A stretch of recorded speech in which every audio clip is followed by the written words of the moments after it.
That's right. TNA Sacrifice is over, and I am here with the one, the only Spaz Phoenix. How you doing, my friend? Oh, it's a lazy Friday, buddy. It's a lazy Friday, and it's good. I've just watched, I think, 7 straight hours of wrestling. Yeah, I did not see SmackDown, admittedly. I heard, some of the feedback. You and Liz kind of filled me in. We saw some of the vignettes and debuts. But what's going on, guys? It's Jake, a.k.a. Countdown Ended DeMarco, here once again to go ahead and review wrestling during this wrestling renaissance. And you're joining us on Into Somewhere TNA edition, or part of the NX TNA, I should say, umbrella. This was excellent on a Friday level, if that makes sense. I think you'll understand that. It's a TNA B show. Yes, when they do their Friday shows, it's above a house show, but it's not quite like a normal pay-per-view. And we got quite a few like stellar moments and pretty standout matches. So that Tessa match was damn good against Zaya. So believe it or not, to the chagrin of many. I know, but you see that people count the pinfall of her winning 1, 2, 3. She's getting a reaction that's negative, but then they're cheering for her inadvertently. Like they're reacting to her. So this is good. I know she may not like it, but she weathers the storm a little bit longer. I think this is going to go very well in her favor.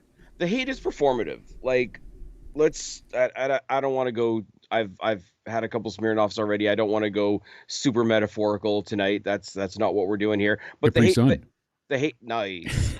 the adult drink boxes for the win in 4K. But the hate for her is so performative. It's like the hate for Logan Paul is performative. It's like the one-sided hate for CM Punk is performative. It's like, oh, we're not supposed to like this celebrity this week because they said the bad thing. It's performative. You're going to go to the next movie. You're just not going to tell anybody. You're not going to tell anybody who you voted for because the guy you voted for might not be popular.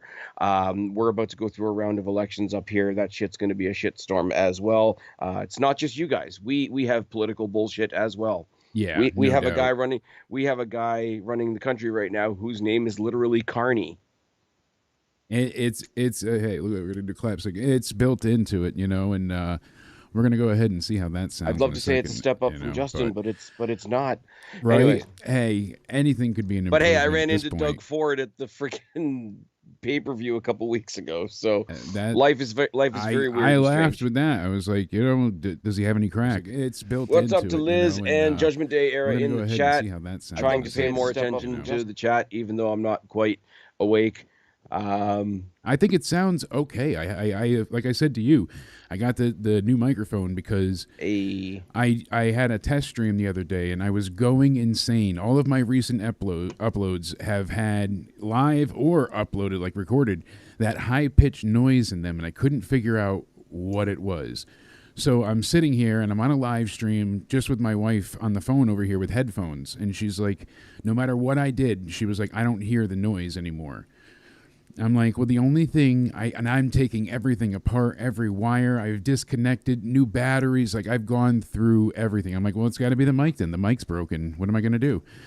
Oh, well, so I'm getting a new mic. I finally used that Amazon gift card. All right, let's get that baby going. And what happens? I after ordering the mic, I'm like, and she's like, what? And I'm like, the only thing I didn't do was turn the lights on because I wasn't doing a normal live stream, so it was just in the dark. And as soon as I turned the light on, the humming noise came back.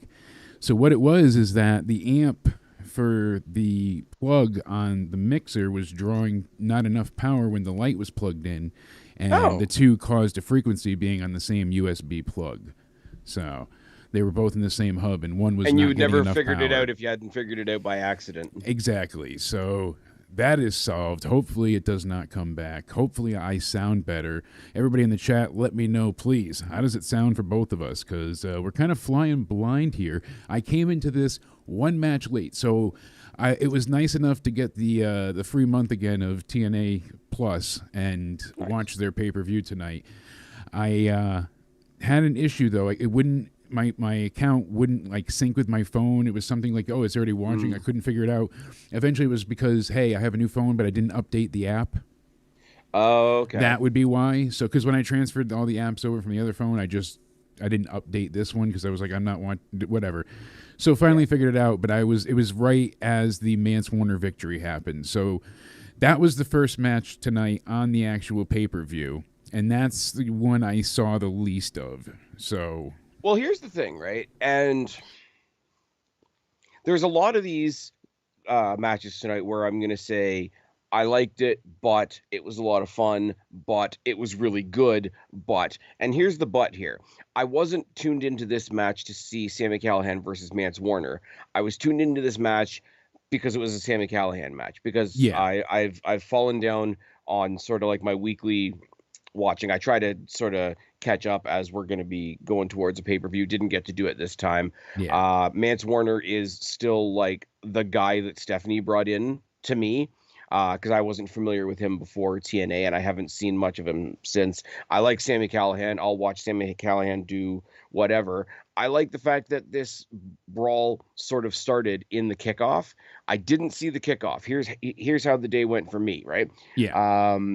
Netflix, we get to watch the international WWE shows live whenever they are. So in Yeah, this case, as it happened. at about 3 in the afternoon. I could have gotten the VPN going and done it that way, but I was like, I'll watch it eventually. I was so busy at this point. I was like, all right, forget it. I'll catch it tomorrow. If there's anything major, someone will let me know. Oh yeah. Well, and I was informed. We saw the teases for those couple of guys from AEW that suddenly aren't good anymore. They suddenly appear. That was quick for Ray Phoenix being teased already. I like that he's going to SmackDown, and that looks like Aleister Black. I'm assuming. I mean, that's not a foregone conclusion. Let's check that off your bucket list, buddy. That's off my bingo board. But no, I really love vignettes and teases, and that's why when Bray came back that first time with the White Rabbit storyline. But you know what the thing is, I enjoyed the hell out of that. Obviously, I was watching the Wrestling for Life guys, and they were talking about it as well. And somebody brought up the good point of they didn't immediately throw them together as a team because they've already had a chance to introduce Penta. Now they're going to have a chance to introduce Phoenix and then bring them together later on. That, like, you got a couple different cool stories to tell, but they're not going the Penta route of like, oh, here's a little hint, here's a little guesswork, here's a little whatever. No, they showed him walking along the ropes, and you saw that it was. If you don't know who Phoenix is, then I guess it's kind of a surprise. But I mean, there was another one of those, like, CM Punk AEW debut. Like, okay, we know what's going on. Everybody here. knows. Yeah, we're just not advertising it. Even for those of us that know, like the Aleister Black thing. Oh, we'll just put up some smoke in the number 4, and oh my God, what does it mean? We can pretty much be sure that it's Aleister Black, but we can speculate. It could have nothing to do with him. It could for the Ray Phoenix thing. It just showed you a full image of Ray Phoenix. So here was my thought. What if it has nothing to do with Aleister Black, and what if it's the return of the Wyatt 6? Except they're the Wyatt 4? No, something about the 4 is the date. I was just being a smartass there. No, I get that. I totally, but trying to debunk as I'm saying live, the 4th is also a Friday for SmackDown, April 4th. So I'm thinking 4/4 is I was gonna say Friday night SmackDown live. Maybe I shouldn't do this, but I was kind of assuming it's going to be SmackDown. Like, I don't think you would be running vignettes on SmackDown for somebody that's I assume that it's going to be the Friday night, before the final go home show of Mania. So the go home to the go home. You get what I'm saying? Sorry. I was going to say, I'm very sleep deprived and very high. The month is April. That's how you got me. It's Friday, bud. Sorry. You got to pick up the pieces. Apparently, I didn't do the math on this. This is just what people are saying. Apparently, it's been 4 years since Aleister was let go from WWE previously. Yes. So there's a lot you can play with. There's so much, but it seems like no matter what, 4/4, April 4th, it's a Friday. It lines up. I don't think it could be a bunch of things, but like I said, I think it's going to be the Wyatt 6 returning. I think we're going to see something with the date, because we did hear that they're going to be doing something building into Alexa and Bo. We even heard at one point in time that he was released, and then the people were like, no, he was sick. Well, come to find out, he had an injury, and he was out rehabbing it, and now he's cleared again to wrestle. Nice. So that's why they held off on everything, because they didn't want to do it without him, and he needed to rehab whatever the injury was. So, you know what I would like to see, and they did it really, I think, kind of poorly in TNA a little while ago, is Could you do a reunion of Alexa Bliss and Nikki Cross to go for the women's tag titles, but still have her say, love you guys, love that you guys are paying tribute to Bray and all that. I'm still going to do my own thing. Part of my own thing is teaming with Nikki, but I'm not in the Wyatts. Like Alicia Edwards and Tasha Steelz were the Knockouts tag team titles, but Tasha Steelz wasn't in the system per se, which is good. Nobody wants to be in the system, especially tonight. No. But no, getting back to what I was saying, like I watched because SmackDown started 3 here. I get off work at like 3:30. I had to do some other stuff, came home, whatever. Pulled up the Wrestling for Life guys because they're great and the watch-alongs are great. Absolutely. I was waiting to see them for SmackDown, and I unfortunately wasn't around, so I want to check out some of the replays and highlights tomorrow. But it's been fun watching along with them as well at times. Oh, yeah. Thing for me is when I started playing it, all the commercial breaks had already been cut out. Oh, perfect. So trying to time that out with watching those guys on the watch along was patchwork. Yes. But what it meant was I pretty much watching of SmackDown because, come home from work, have a shower, get some dinner, whatever. Yeah. My watching of SmackDown took me to about 7:45. So I basically switched from SmackDown to Sacrifice with about a 10-minute break in between. But in that 10-minute break, getting back to the first match we're talking about, they were with Mance Warner and Sammy. So it was like they were setting up to throw to like the next video package because that's what the pre-shows are for. Yeah. And it's like, oh my God, there's a disturbance in the back, and these guys are beating the shit out of each other already, and they brawl out to the ring. Yeah. And they started the match. The pre-show, by the way, was First Class defeating Laredo Kid and Octagon Jr. So yeah, the Aztec Warriors apparently is their tag team name. Yeah, we saw them later on in the night as well during a segment that got a mixed response to say the least. I wasn't crazy about that, so we'll get into it. But... We will. AJ is one of those guys that gets a free pass from me. You can do whatever the fuck you wants. That was a bit rough though today. I sent you the fan rap of the guy that's doing the rap to him, all about like WWE history and like hard-hitting, heartfelt moments, and then and then you flopped over the and then you flopped. How am I supposed to defend that? That was great. That was funny. I think it's an interesting idea. I don't know, and maybe I won't know until I rewatch it at some point. I don't know why my glasses don't want to stay put. So if you're watching me on the screen, don't watch me on the screen. Oh, don't feel bad. But I don't know how I feel about let's start the first match of the card on the kickoff and then sort of jump. Because even if you have the app, you're still shutting off the kickoff and turning on the pay-per-view. Yeah, you still have to go ahead and switch over. I get you're trying to like get carryover views. Like the old school way of doing things would be like watch the WWE free-for-all. This is the final hook to get you to buy the pay-per-view. Yeah, Sunday Night Heat. It doesn't work like that anymore. I used to love that. The Sunday Night Heats before a pay-per-view were so awesome because they always had some like crazy Kane came out and chokeslammed everybody. Yeah. And then there's like some last-minute addition to some match. Yeah, or the Acolytes. I remember made somebody shit their pants in a locals tag match. Before I could actually order my own pay-per-views, I had this sweet deal where really, really nice lady that used to babysit my younger brothers had a cable box. I would drop her off a VHS, for those of us that remember what a VHS is, and I would pick it up Monday morning, and I would have to bring it home, pop it in, speed watch the pay-per-view before Monday Night Raw. But it's not like that anymore. But in the meantime, I've talked about it on Voldemort's and my channel, and the fact that I used to go ahead. My neighbor Veda, I used to babysit her, and her stepfather Jamal would go ahead, and he had the black cable box, and we'd go ahead and get all the pay-per-views for free. So he let me go ahead and watch wrestling with him when the Sundays happened. We were watching, the Over the Edge pay-per-view live when it happened, like all of those. Oh no! I remember being just shell shocked in that moment. Did you ever do what I called WWF radio, where you would flip through the channels and the picture was scrambled, but the sound that's was how I clear? watched WrestleMania 15. Nice. I listened to it because I couldn't afford it, and my neighbor wasn't around, and my mom had my the money that was supposed to be for the pay-per-view was gone suddenly. So yeah. And in those days, you had to like call to order the pay-per-view. Yep. But you also at that point with our cable company, it was different. Like you had to have your card on file to like charge at that point. Yep. And then it would go through. So my parents got so sick of ordering the pay-per-views for me that eventually they put my name as the second name on the actual cable account so that I could just do it for myself. That's a way to go with it. It is, and then now it's all on demand. And oh my god, can you imagine? Can you imagine telling us? This is such a fucking old man thing to say.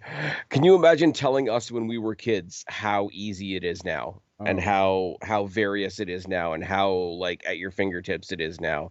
I'll never forget when my uncle showed me how to download music. He came over the house. He had his work laptop, his friggin', police FBI work laptop with Napster on it. That cracked me up still to this day because it wasn't like a known issue at that time. Like everybody thought it was just like music sharing. Like, you know what I mean? Like it wasn't, copyright wasn't as defined, and it's so bizarre now. Isn't that really how like the digital millennial copy that year 2000 whatever, that's how the DMCA thing all came about. But and I remember, and now it's just out there. I remember I was downloading a music video from Korn.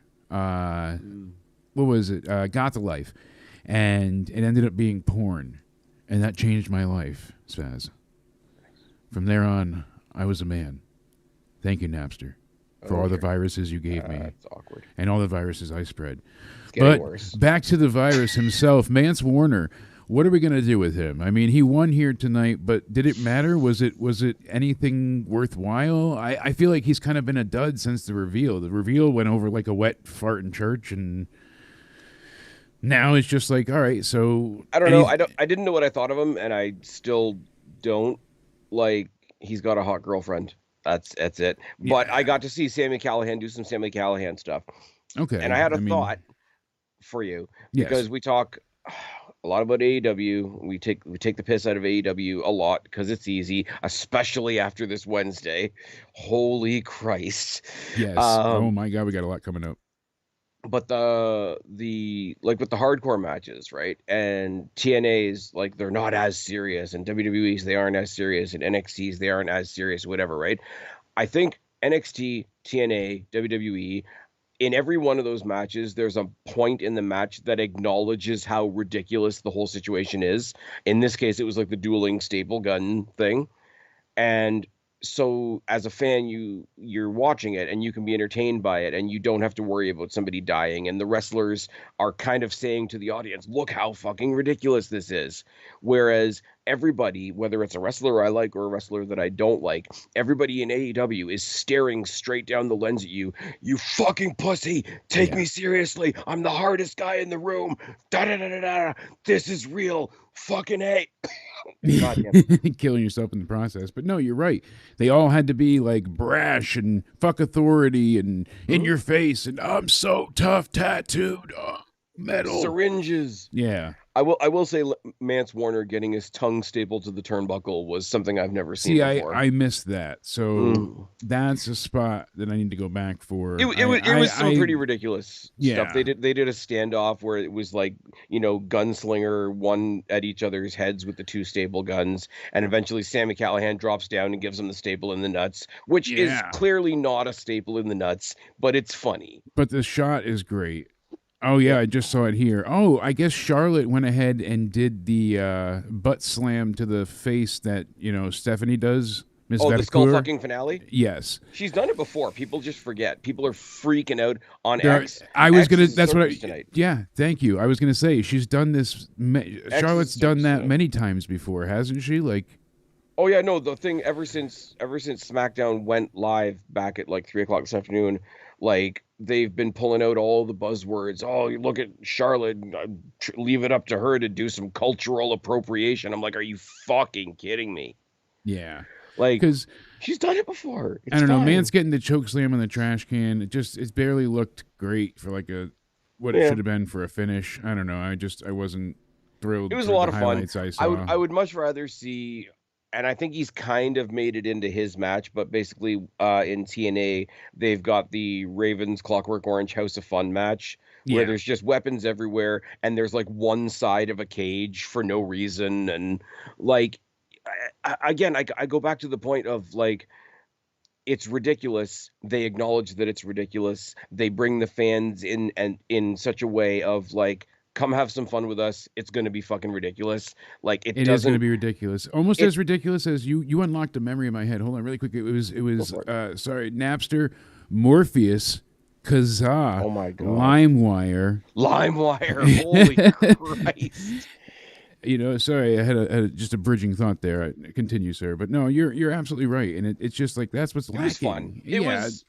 It was one of those things, and you say like, oh, where do we go from here? What did we achieve and all that, which is a fair question. Don't get me wrong. But it's one of those things where like it was a bit of stupid fun. I don't care that it's not going anywhere.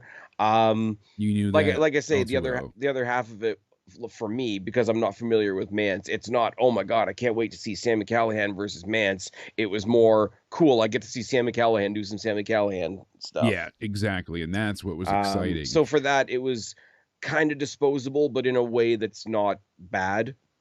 Yeah, because like you said, the staple shots seem to be entertaining people like that, and as far as the rest goes, whatever. It was what it was. It wasn't bad by any means. It just wasn't.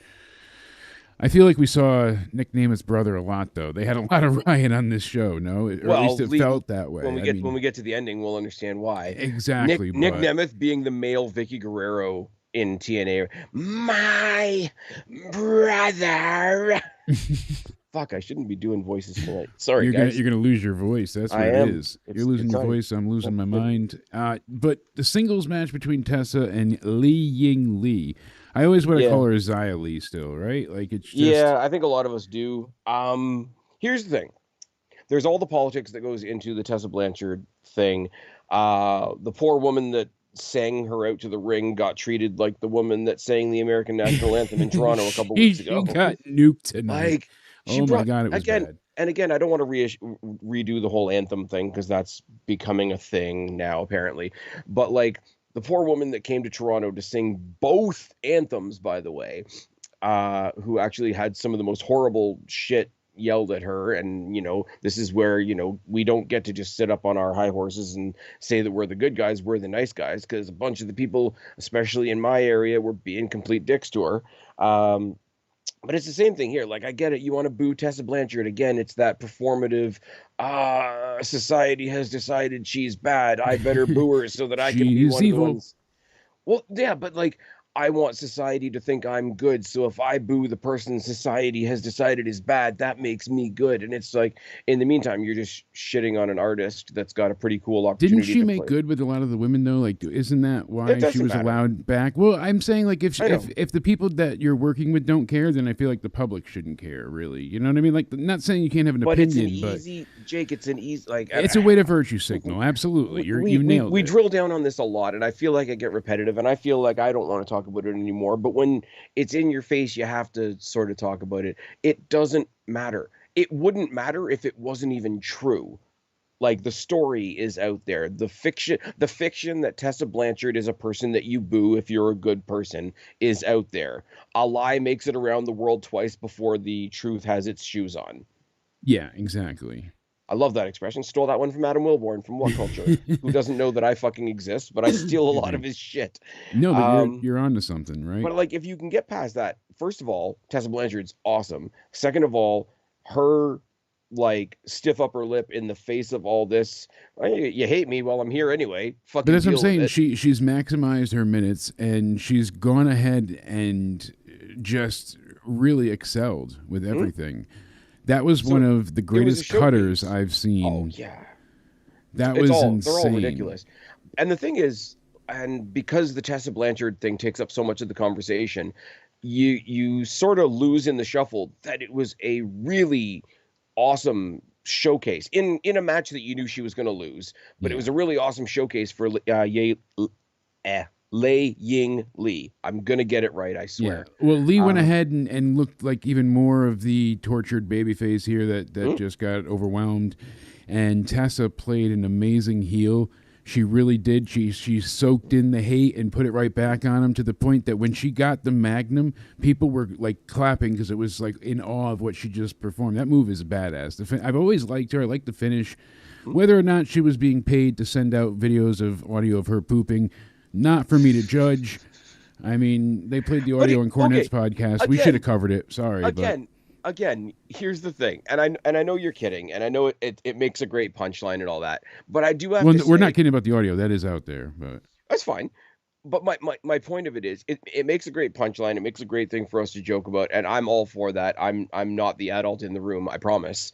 But like, even if it's true, who the fuck cares? That's what I'm saying. And the racist things were never like outright confirmed. There was some stories, and then they were like, when it was pressed, people kind of changed their story afterwards. Yep. So there was never like this direct, like, oh, you absolutely did this. And anything that they said of like bullying or pushing her weight around, as it was called, she had apologized, and that's why she made the make good with Jordan Grace, and that's why they had her last match together. Her last match together. You know, that's why they did the whole thing, and that was her send off. You know, there was a point to it because they worked it out. They said. Mm-hmm. All the bad blood. I think it's kind of cool when you get something like that, and I'm not going to say that another company couldn't have done this as well. I don't think they would have brought her in though if there was that much hate behind the scenes. Oh, of course. That's what I'm saying. TNA is not in the place right now where they're in a very good, like, healthy spot. Yeah. I listen to Lance Storm often, and he's always down, obviously, at TNA for the recordings and for the live events, and he does a lot behind the scenes and producing matches and segments. So I like listening to him on Wrestling Observer because you don't hear a lot of TNA news and stuff like that. But I've always loved his wrestling. He got called boring because he was so fucking good at it. It was like a robot. Like, that was the problem. He was so precise and so accurate. I'll make a big statement here, and I don't know if I 100% believe it, but it's just an idea that's crossed my mind, right? Lance Storm is boring in the same way that currently we say Natalia's boring. Yes, absolutely. No, I totally get that. Like, there's no reason to invest in her. WWE has never really given you a reason to invest in her. No. But she's solid. Anytime she's ever gone out there for anything, she's lost, and she's never amounted really to that, like, main event caliber. She's an amazing asset when they send her down to NXT to work with whoever. She's great. Yeah, and she has a good mind for the business, and she's great at training people. And you know what it is? Helping with promos and character development. Not that this is something you should reach for either, but like, if you're a bit boring and you're trying to put somebody else over, it sort of forces people's attention to the other person in the ring, which does just that. It just puts them over, puts your focus on them, because it's like, oh, that's Natalya. She's here to do some Natalya stuff. But yeah, the Tessa thing is what it is. Lei Ying Lee is awesome. It looks like she's gotten jacked up since she's been in TNA, so good for her for that. She's still got a little bit of that heritage Mortal Kombat type vibe. The fans and it's a little toned down from what WWE doesn't do. Way toned down. Yeah, WWE is about as subtle as a sledgehammer. Even now, even in the good days. Yes, there's still problems in WWE, and that's what we try to address. But. No, problem I didn't have was Blanchard. This match, she went ahead. Every time she got a little bit of a lead in, she would like soak the crowd's booze in. Like, she would let it build, you know what I mean? She would come, like, they're fighting on the outside, and she comes over, and then the crowd's booing, and she soaks it in, and then she gets chopped, and then everybody's cheering. Like, she knew what to do when to keep the crowd. Like, she just showed her. But you'll notice something as well, like the performative stuff, and it's going to be the conversation about Tessa for a little while at least. Yeah. The performative stuff. It used to be just Tessa's racist chants, or when they sort of co-opted the Booker T thing. They're like, "We're coming for you, Tessa. We're coming for you." But now, Tessa, we're coming for you. You saw a little bit of back and forth. You saw a little bit of Tessa's racist. No, she's not. Yes. Tessa's racist. And it's like, so there's at least a couple people in there. The last pay-per-view, I can't remember what the last pay-per-view was even called because my memory is shit tonight. But the dude in the front. Bound for Glory. No, it was. No, there's been something since then. Yeah. I can't think of the names of the TNA shows most of the time, unfortunately. But there was a guy in the front row when she had her first match back. I think it might have been the match with Grace, or maybe I'm remembering it wrong. But the guy had like a mock-up of like a Paul Heyman shirt, and it was a I'm a Tessa Blanchard guy. Yeah. I'm like, that's fucking great. See. Oh, speaking of which, this is more for people in Canada in my neck of the woods. Genesis, and then Genesis was January 19th. Yeah. So that was the last one. Then they had Sacrifice, then Unbreakable, then Rebellion, then Slammiversary as planned. So before that was Final Resolution in December, and then November was Turning Point, October was Bound for Glory. Okay, maybe I'm talking out of my ass. Maybe it was a TV taping. Final Resolution was the one. No, it was Genesis where he won the title right before the Rumble. Oh, okay. From Joe Hendry won it from Nick Namath. That's right. Okay. That was Genesis. I know the names are still confusing at points. Well, the only name that's in my head right now is Under Siege, because I have tickets to the TNA tapings that are actually happening in Brampton, weirdly enough. You lucked out. And they turned one of the Friday TV taping into a pay-per-view, or they announced it as a pay-per-view and it wasn't before, or something like that. Yeah. But let's Two Cart Patrick and Cody definitely want to go see the Evolution pay-per-view with myself. So I think we're going to take a road trip and do that together at Mohegan. Once it's officially announced, I'll see if it's not $3,000 a ticket, then I was waiting for your rant, my friend, so it's not a rant. I have a piece coming about Evolution 2, or the potential of Evolution. I've been impatiently waiting. I'm not roping you into that one because I don't want to get you in trouble. I've been sitting on your channel hitting refresh, waiting. I haven't had a chance to do it yet. But all I will say is, when that video does come out, nobody's gonna like what I have to say, but please at least listen to what I have to say, because it's not as negative as you think it is. Anyways. Where was I? I was going somewhere with that. Oh, so I was. you're talking about Under Siege, yes, because Under Siege on the Friday, and then another TNA taping on the Saturday. That Saturday, there's also a Saturday night's main event, and on the Sunday is NXT Battleground. But Battleground is the same night as Double or Nothing. I'll give you guys 3 guesses as to which show we're covering, and the first 2 don't count. Exactly. So let's see. This is going to be a massive live stream for us, though, and I'm going to go ahead and slap our dicks out on the table right now, because I'm going to be at Under Siege. Yeah. Because I'm not going to be around to watch Saturday night's main event.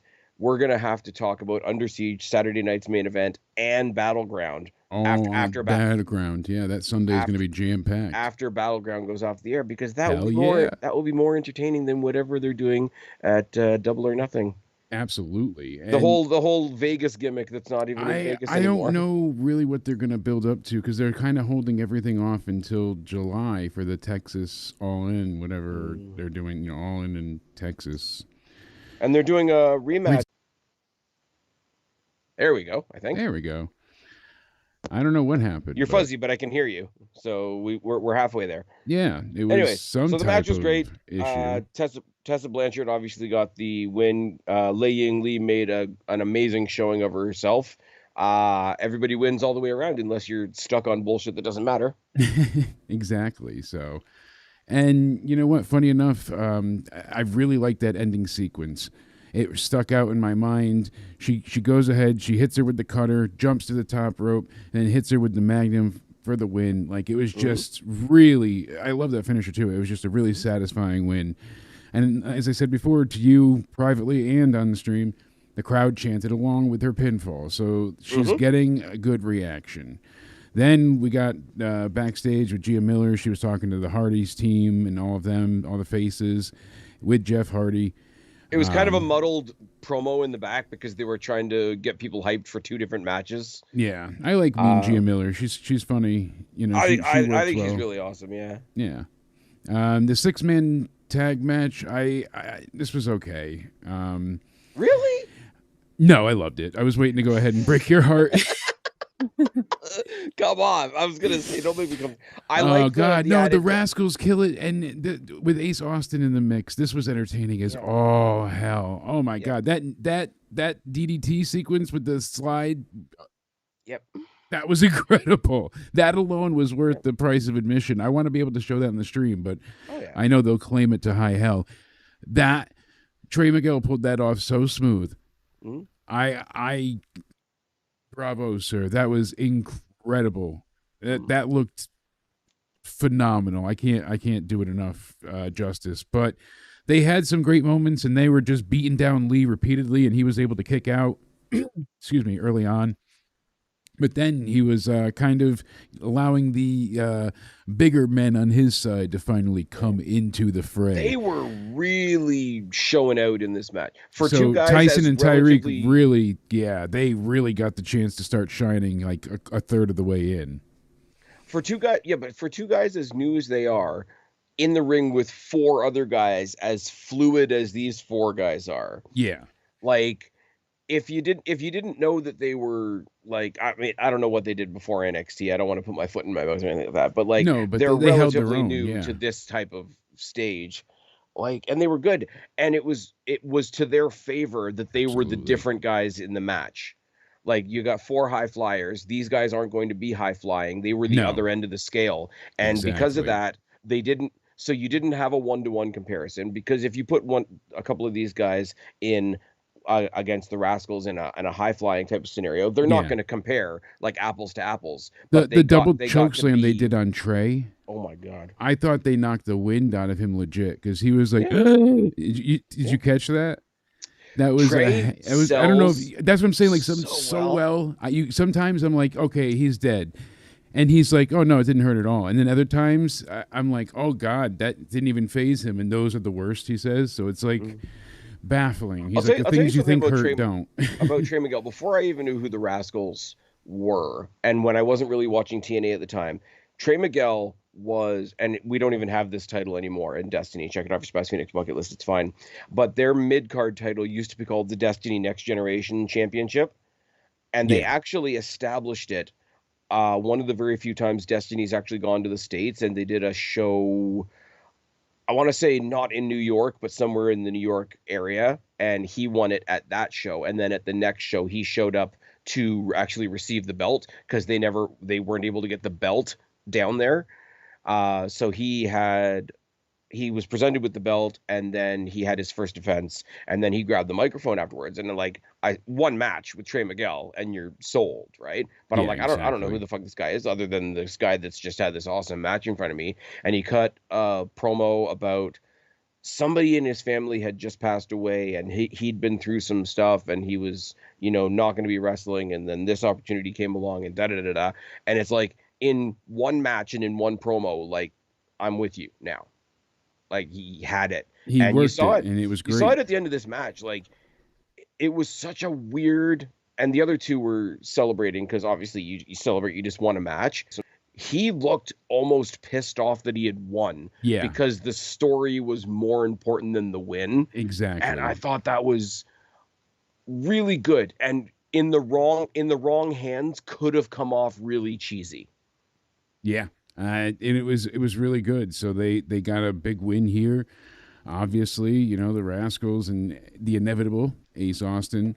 Mm, I thought it was a lot of fun, and it was really like they pulled off some crazy moves, but never did it look unbelievable or nope. cross into the bullshit territory where you get like these nonsensical, like certain Canadian destroyers, like when Penta delivered the first one on the Netflix show there, the second week, and it was like, oh, Gable sold the shit out of that, like it broke his neck. Like, that's how you do a Canadian destroyer. But I hate when you just see people flipping back and forth and no selling stuff. And Mm-hmm. so thankfully we didn't really get any of And that and the here. thing about that is, like, the Rascals, and they do it in moderation, right? But the Rascals can have matches like that as well.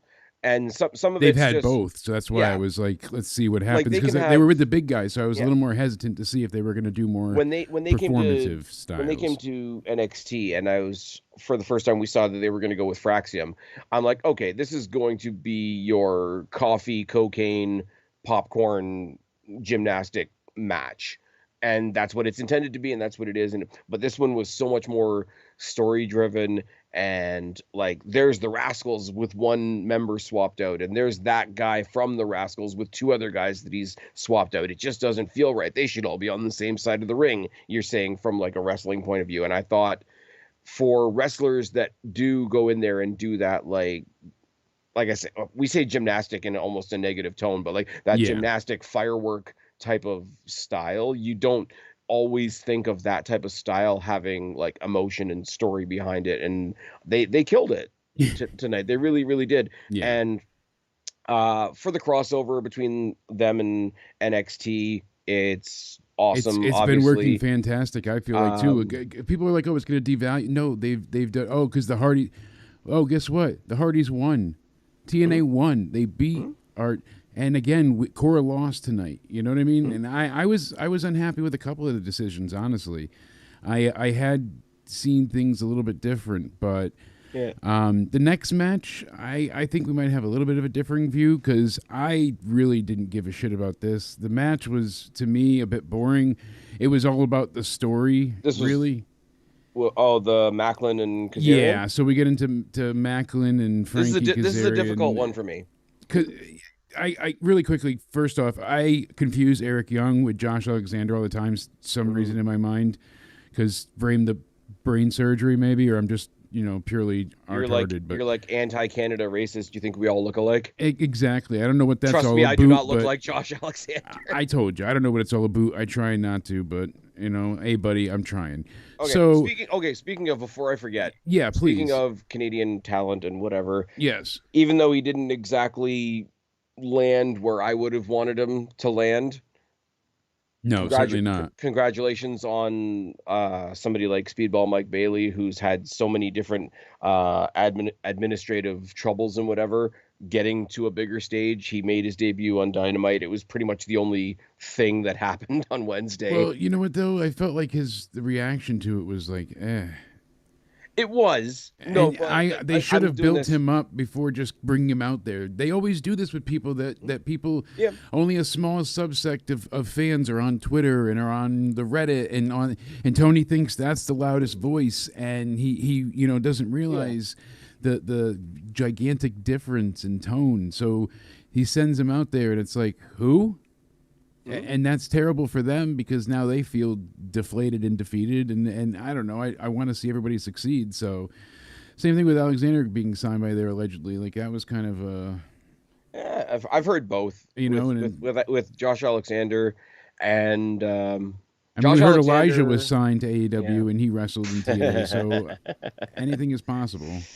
There's a couple names floating around. Like we got the teases, as we said on SmackDown, for Rey Fenix and what I'm assuming is Aleister Black at this point. But also there's the who is it? It's Hikuleo and somebody else. Yeah. That are rumored. Josh Alexander is in the wind. He's Hammerstone is in the wind. He was on TNA this past week, but it was the last of the Full Sail tapings. Yeah. So Jeff Cobb, who I've only seen in sparse amounts. To the credit of AEW, I've seen Jeff Cobb because he was in AEW for a little bit. Yeah, you had him. So not only cool to see the all the free agents that are kind of floating around right there, but with the exception of like a Rey Fenix and an Aleister Black, you got a lot of big boys floating around out there. You got Jeff Cobb, Josh Alexander, who's not gigantic but fights like a big guy. Yeah, exactly. Hammerstone is fucking ridiculous. Massive. I've seen that dude at Destiny. I'm not even doing the Destiny gimmick right now. Like you see that guy in person and it's like you just like a wall just walked past you. Because he's insane. Just it's like the first time I saw Moose in person. Moose. We haven't really talked about Roadblock because we weren't able to record on the night. Yes. Moose and Oba, Jesus Christ. So good. He was, like I said that night, they were both so athletic beyond their, I don't want to say their nature, but like beyond what their expectation would be from a general audience. Yeah. Absolutely. Yeah. They just excel in every way. And what they did made total perfect sense.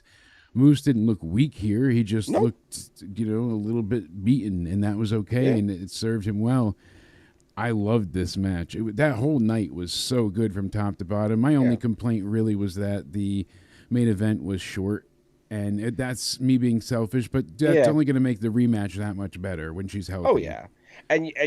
And it's we're in the dirt sheet age where you're watching that match with a predetermined set of knowledge of why it's happening and whatever. So you've got a built-in forgiveness for it being a bit short, because if somebody's there, they're there to drop their title because they're injured, and also they're wrestling injured. So whatever you can get, I don't want to sound condescending, but like whatever you can give us. Yeah, exactly. Hardys and Fraxium was everything I would want from a Hardys versus it was Fraxium so match. good, and again, it was just a simple non-veteran mistake. Like, you guys were trying so hard that you just a little miscommunication, but you're still one of the greatest tag teams of today, and they still and now they're going to go after the tag team titles, the NXT ones. Well. There's story to, because they've had a history of them too, both sides. But the Hardys perfected a style that sets the red carpet out for a team like Fraxium. And I'm not saying, oh my God, you should bow down and thank the Hardy Boys, but it's like, no, we perfected that style. So don't you why would you not want to? Don't Absolutely. But we perfected that style. What makes you think we don't know how to counter it? You know what I mean? Exactly. Where they can take the lessons and they can be more grounded, and you can play that into their character and all that stuff. Javon Evans and Ethan Page killed it. That crossover whip that he does off the top rope onto the flats of the two chairs, it just, like, Javon Evans doesn't have a spine anymore. Yeah, because he'd just be completely just paralyzed and destroyed at this point. With the crossover, and I know, like, the shows need to do their separate things as well, but with the crossover as it's happening right now, I would love to see Javon mixing it up with some of the X Division guys. Considering we don't have the Cruiserweight division anymore, throw Javon Evans in with Ace Austin and Chris Bay if and when he comes back, and, like, Trey and Zach, and even Wesley, who, if he's still in the mix. But yeah, and then you had the ladies in there, and Stephanie Vacour obviously being the double champ and everything. And it's awesome. MSG, and, like, fuck off, it's the theater, whatever, but it's still NXT and MSG. Yeah, no kidding. I mean, they're still there, and it looked amazing. And the way the ceiling was all lit up, and it looked. That's what I was making note of the other night. Well, you had your power outage. I was like, "This is incredible. This is just fuck." It stopped watching the first 45 minutes of that on my phone. Oh God! Like, yeah, no God kidding. Damn it. That's never enjoyable. No. I was looking forward to that show too, and I was having an interesting week.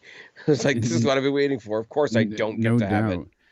Found out after the fact that while it was my internet, it was more so my PlayStation network that was fucking me over. That was more the issue after the and shit. So that makes sense. But this match was all about, Macklin getting the win because, Eric Young got involved and knocked out Frankie with the brass knucks with the trophy piece there, whatever. And just kind of the circle goes around again. I'm not really excited by any of this, sadly. No, here's the deal, right? They feel like the leftovers of Josh Alexander at this point. Like he left the universe, and now everybody's just kind of like stuck orbiting each other. Yeah. The unfortunate thing about it is Kazarian and Steve Macklin are both guys that I enjoy watching, but they have to be. I mean, everybody wants to be in a story that's engaging or whatever, but you have to put Steve Macklin with a really charismatic opponent, and you have to put Kazarian in there with either a really super babyface opponent that he can be a dick to, or another equally charismatic, I'm going to try and out-dick you opponent, because they're great. Yeah. Conditionally. Wrestling-wise, they're absolutely legitimate. Yeah, absolutely. Steve Macklin is one of the most believable badasses. And they had TV some good moments, like he hit him with the crosshairs pretty early on, and that was cool to see. I was like, all right. I love the crosshairs as a maneuver, by the way. Yeah, it's just that's what I'm saying. It's just, and then he does the crossface chicken wing, and I'm like, all right, they're kind of countering each other, and the KIA, and it's like back and forth, and it's like, all right, cool. But the ending was like a bit of a miss for me. Then we had a bit of a surprise of the night here. 2-on-3 handicap match. I love this. I called this. I said believe it or not, this was my one like outlandish prediction. I'm like, I feel like this is going to be the title change we get because it's the one I do not want the one I want the least. This is the one I do not want to see happen. I wanted to see Moose lose his belt. I wanted to see, you know what I mean? Like there was many. I wanted to see who else was it? There was other matches. Oh, I wanted to see Cora Jade win the belt. Like there was definitely.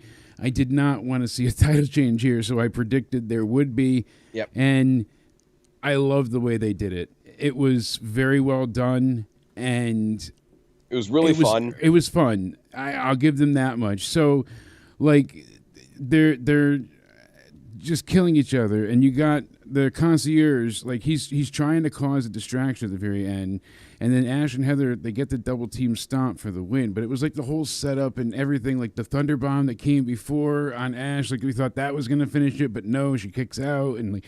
There was a lot of drama to it, and Threat going for the double 619 was funny, and missing it. The concierge jumped on her back. Like there was good moments here, and for especially what we usually get of Ash and Heather by Elegance or be Elegance. Yeah.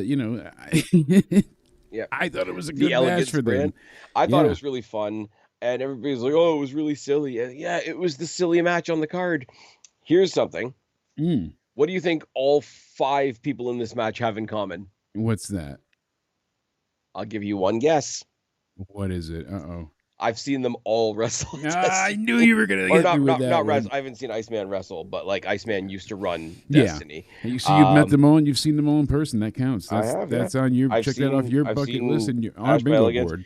Heather Reckless was wrestling for our championship a few weeks before she got signed by TNA. Yeah, you actually, I remember you telling me that. Jody Threat was, for the longest time, was a constant at Destiny. Yeah. Danny Luna came in not that long ago. I want to say the tail end of last year, when she was still with. I'm not gonna remember, so it's on you.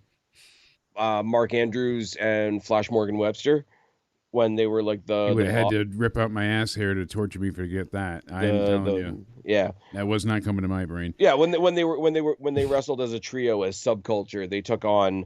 I vaguely remember that, but I was only watching like in passing at this point. I was never. I remember Mark Andrews and Flash Morgan Webster were briefly a tag team in NXT UK. Yeah, and I really liked them very briefly. Yeah, they stuck out to me there. But the 3 of them came into Destiny to take on 3 names you've heard me talk about a lot with. Von Vertigo, who was it? It was Von Vertigo, El Diablo, Gabriel Fuerza, and Alexia Nicole. Yes. Who for one night only were a trio known as the Cool Kids of Destiny. And they came out to like Sum 41 or something like that to take on what was at the time. Gotta come out the fat lip. Yeah. I think that's what it was. It's gotta be. There is no other. This was the show that was in the banquet hall, so they were actually. I sent you the picture. They were actually wrestling under a big chandelier. Yeah, that looked awesome. It was a lot of fun. But yeah, it was the 3 of them taking on Subculture. I don't know where the other 2 members of Subculture are anymore, but yeah, go figure. But no, the bigger thing that's funny to me, and Personal Concierge is such an amazing dickhead heel, and it's never not going to be fun. It's never not going to be funny. Because I've gotten the chance to shoot the shit with Iceman so many times, and he's like the nicest guy. And it's so crazy that that's Iceman, like. Is the Iceman? I seen him come out with the bow tie, and I'm like, oh Jesus Christ! This is. I put a tweet out right as this match was starting when he had the bow tie and everybody was making the Rockstar Spud references, whatever. And I'm like, this is awesome. This is exactly what it needs to be. Iceman is awesome. I fucking love wrestling. That's the tweet. But it was so good, and you need people like Iceman in this case, who's just willing to go like look like a dick for the cause, and ultimately got his charges the win as well. Now, if he walks around because he was in the match, if he calls himself 1/3 of the women's knockouts tag team champions, that'll be amazing. The fact that he came out there in the like little tiny booty shorts that said "Kiss my ash." Yeah, I like how your later tweet we got to bring up during the Santana match, but Yeah. That tweet is, Oh, yeah. That's gonna get me in trouble too, but whatever. It is what it hey, is. But this was just a lot of fun, and nobody's bad in this match. no. You had an extra comedy character in there. It would be like uh Cody versus John Cena, but because John Cena is a bad guy now, our truth is in Cody's corner, or something like that. Iceman's great. He's great as a character. He's great as a speaker, like in the dickhead role that he has.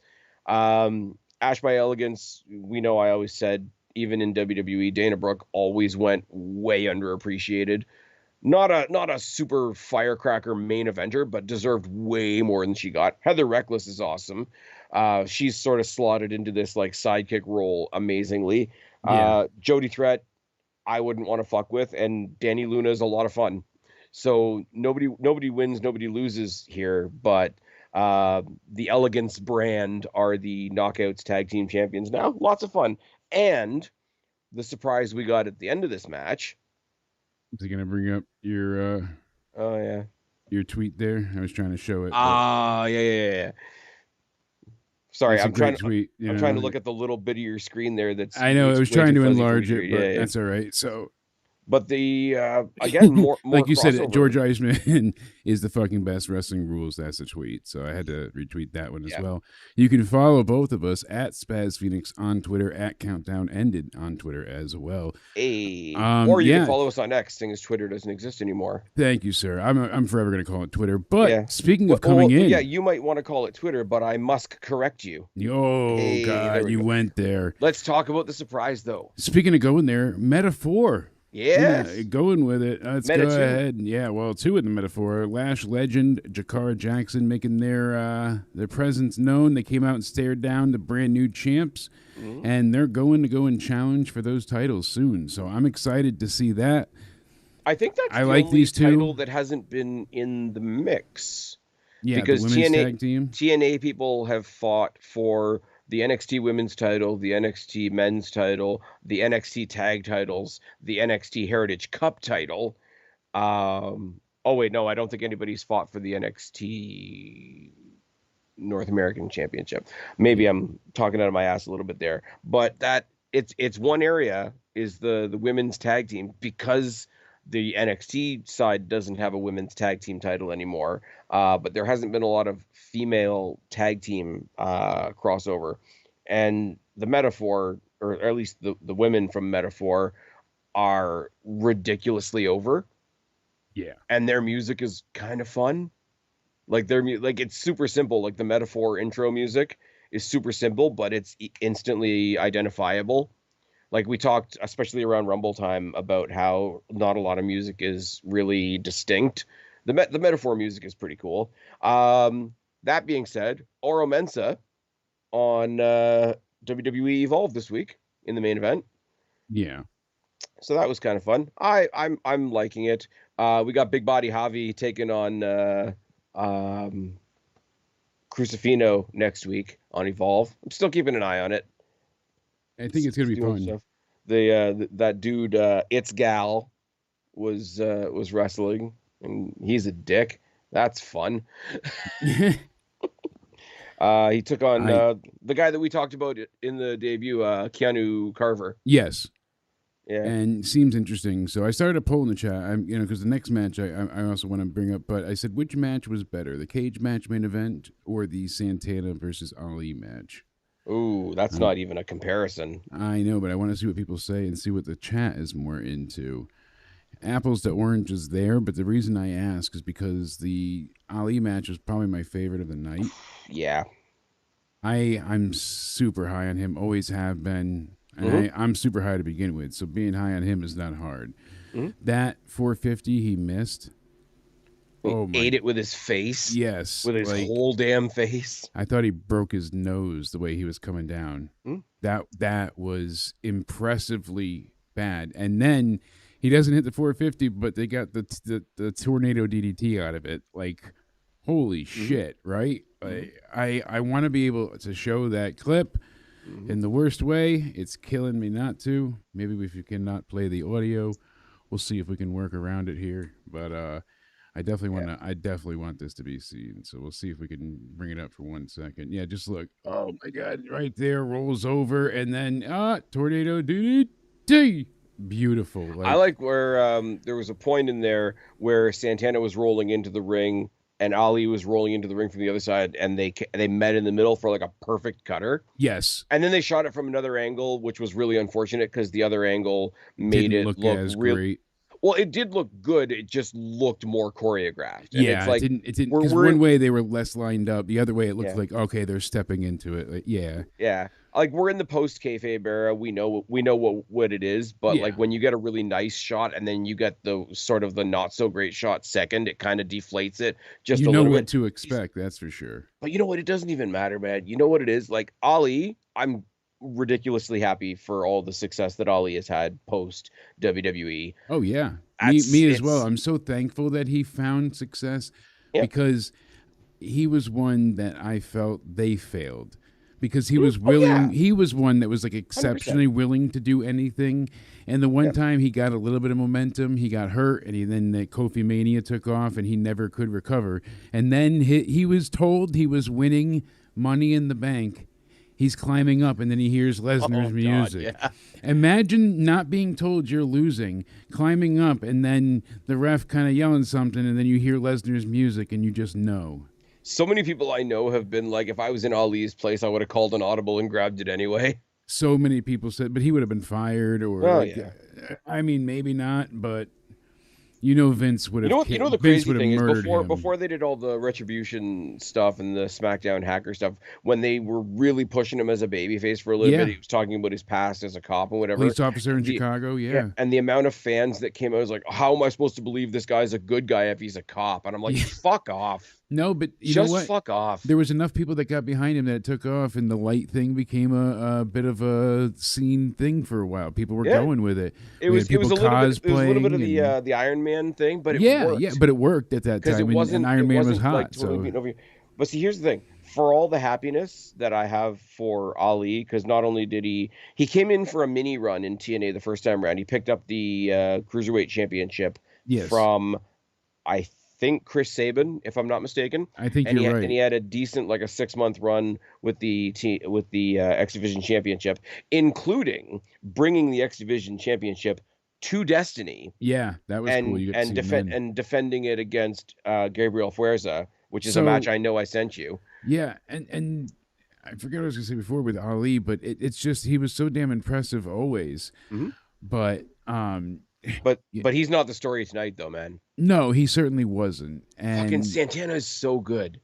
Santana is excellent. He makes He's it so fucking good. beyond amazing. And I mean, I'm glad that he didn't win here because it's going to continue to tell the story. Mm. But I am so excited. And oh, that's what I was going to say. The reason why he was the Iron Man gimmick was because Vince wanted all of the cruiserweights like Mighty Mouse to be superheroes. Do you remember when he Oh started making God. them all wear like they were all looked like Power Oh, Rangers at one point? when Neville came out with the cape. They all had like power. Even the guy that was the British one with the umbrella eventually came out looking like a Power Ranger briefly. Oh, gentleman Jack Gallagher. Yes, like they But don't did worry, that don't to worry, don't worry. He everybody. didn't have to put up with that for too long because he got me too'd into He got me oblivion. tuned into oblivion. But yeah, that match was great. I really enjoyed the Macklin match. No, Mustafa Ali match. Jesus, I'm looking at the Yeah. wrong thing, but I'm thinking of it. Fucking Sant. Okay, So here's what I thought you were gonna pull up when you said you were gonna pull up one of my tweets because I said it in the live chat at the time and I said it on Twitter as well. yes, And yes, I'm biased because I don't like the guy. Mike Santana is what Eddie Kingston thinks he is. yes, I retweeted it. I was waiting to bring that up, so I have it right here for you. But you are absolutely right, and it's just, whew, And he doesn't even have that to is a statement. walk to the ring dramatically with a gas can that we know he's not going to use. Yeah, this was the tweet, and I give you that one. Hey, I mean, there we hey, go. Just plugging all the tweets. Yay. that's right. But Like I how I he's can't like I know they're disagree because I know they're both baby faces, but he's got to be the champion eventually, right? oh, absolutely. But see, Eddie Kingston gets a lot of He's great. Don't get me wrong. I really like the guy. He's good Is in the he? ring. I really do think he could be great, but he gets pigeonholed into one certain like But he aspect gets of a character. what we said before though, about the hardcore matches and why the other Yeah, companies have fun hardcore matches, and AEW is sort of like staring into the camera saying "fuck you, why don't you take me seriously enough?" Right? yeah, It's Eddie Kingston and Hangman, and there's somebody else that I'm not thinking about right now. And I yeah, feel like their entire character is just grabbing a microphone and screaming into the camera, "Take me seriously." yeah. There was definitely a good amount of that, no doubt. But it goes. I see where you're getting at. Third best Eddie, second best Kingston. But here's the thing: Eddie got a lot of. I don't want to say like he got a lot of like a grace period from people. Like he was allowed to have some shitty scenarios and things not go so well because they're like, oh, I look at what the promos he's cut in the past. I know he could be great again. Like, but I feel like he's been writing on that he could be great momentum for a very long time. Yeah. And then it's also been the stories he's been put into. One time, Tony wants to make him look like a psychopath with the garbage, freaking gas can carrying that shit down in that garbage match, and then they have him go to Ring of Honor to break his legs. Like, it doesn't. But you said, is he great? And I can give you one name: CM Punk. Yeah. Think about the match Punk got out of him, because when Punk structures things, that's what Eddie needs. He needs structures. Punk slowed it down, and they planned things out, and they had some very athletic and big spots in that match. They even pulled off that freaking top rope fucking thing that he does. I always forget the name of, but Pepsi plunge. Yeah, they did all sorts of crazy shit, and these two silly bastards beat the ever loving shit out of each other. But the story they told on the way there was great. It was about Eddie always held himself back and Punk is too much of an asshole. Like it was very believable, it was gritty, and it was in its own little bubble because Punk's island was great and then there was AEW. But here's the thing, like think about the great things that Punk did for AEW that they will never in a million years give him credit for. Yeah. There was the Kingston thing, there was him walking in the front door and picking Darby Allin as his first opponent. You can't measure that. And then, I'm sorry, the greatest thing that AEW has ever produced is the dog collar match with him and MJF. Absolutely. Difference is, now MJF has been through some creative other things that had nothing to do with Punk, but Punk left MJF's sphere, and MJF continued to be MJF. Yes. Punk pulled Kingston to a great match, and then left, and then Eddie Kingston was Eddie Kingston again. Yeah, and that was the thing. Difference. But see, Eddie was also stuck with Moxley, and I think that's really the nail in his coffin. He got so stuck with Moxley, and then they had their little feud. Do you remember for the longest time when before Mox was champion again? Yeah, and I said, okay, if these two stick together and they pull off this double act like they're doing, and they're the ones to go and beat the shit out of the Bucks, I'm all on board. Yeah, but then we gotta tell this guy to fuck off, give Moxley the title back, and how wrong I was about that, because now it's in a suitcase that we haven't seen in 6 months. Anyways, moving swiftly on. Santana needs to be a champion soon. I would love to say Santana be one of those crossover guys, but I don't want to be too judgmental here because I am a WWE guy. I don't think the WWE would know what to do with Santana. I don't know if they would either.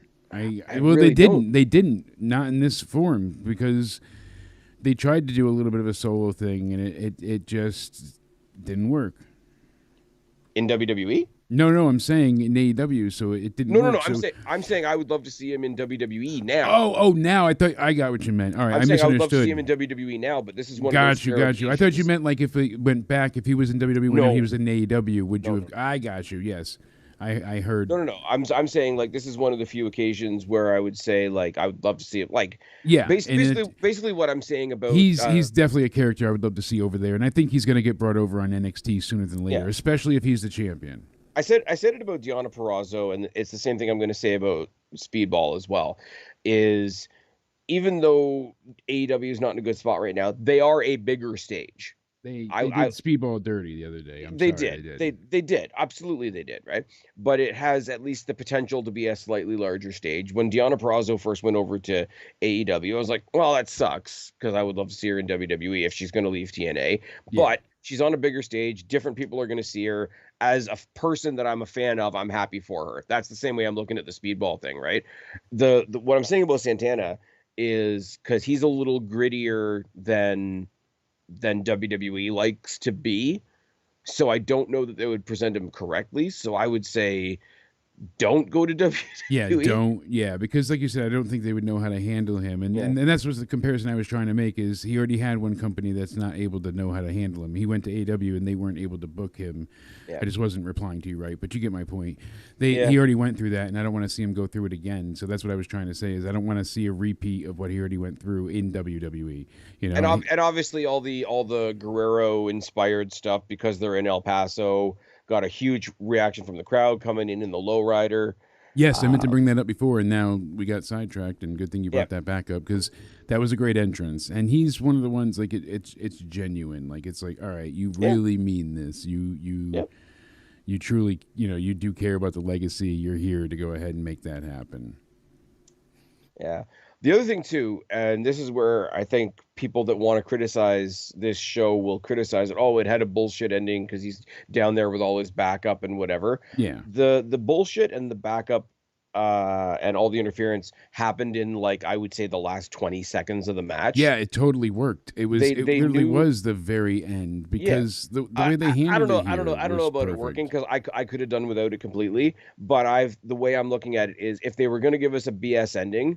They gave us a solid match all the way through with no interruptions so that we got the match we wanted before the bullshit ending kicked in. But and what I think love about the bullshit ending happens, is that it still is, yes, he's using the dirty pin, but it's still a legitimate win. It's not a clean win, but it's a legitimate win here because he still beat him without like a weapon. He just got slapped, like, you know what I mean? Like it wasn't like he got, so he did still get the best of him with a dirty pin. He may have been able to kick out if there wasn't the leverage, maybe, but so it continues the feud, but it doesn't make him, Ali, look any weaker either by cheating because it's still like, oh, well, I was still able to beat you without incapacitating you. I just beat you with a roll up with a little bit of extra push. Like you suck, and that'll be going forward. But it was great because you see Santana go over and he takes out both of the great hands. I always forget their damn names. And then Tasha comes up on the other side. She slaps him, and she slapped the piss out of him.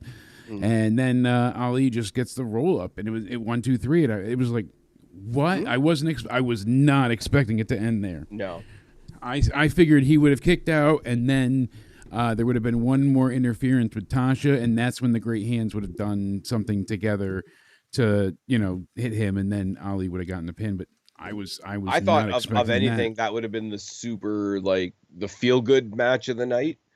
But there was so much put into it. Like I said, the lowrider, the Eddie stuff, the crowd interaction. He was involved earlier on in the day where they made the announcement that in El Paso, this is March 14th, is officially TNA Wrestling Day in El Paso. Yeah. Where the people, which is awesome. Where the people representing TNA in that case were Mike Santana and Tessa Blanchard, everybody's favorite. Mm-hmm. So that was cool. I enjoyed that. I want to give you a little statistic here. Sure. Cope and Mox. Oh no. Their match at the pay-per-view. We briefly talked about it at Revolution. You guys can go ahead and check that out. Make sure you subscribe to the YouTube channel down below. Hit the like button, hit the bell. This way you'll be notified when we go live because we have so much content coming up. You also want to check the description box down below to go ahead and click on the other link. That'll take you right to our most recent video on Spaz's YouTube channel so you can subscribe over there where I go at least once a week, sometimes more, over to his side of the neck of the woods, and we do the state of wrestling.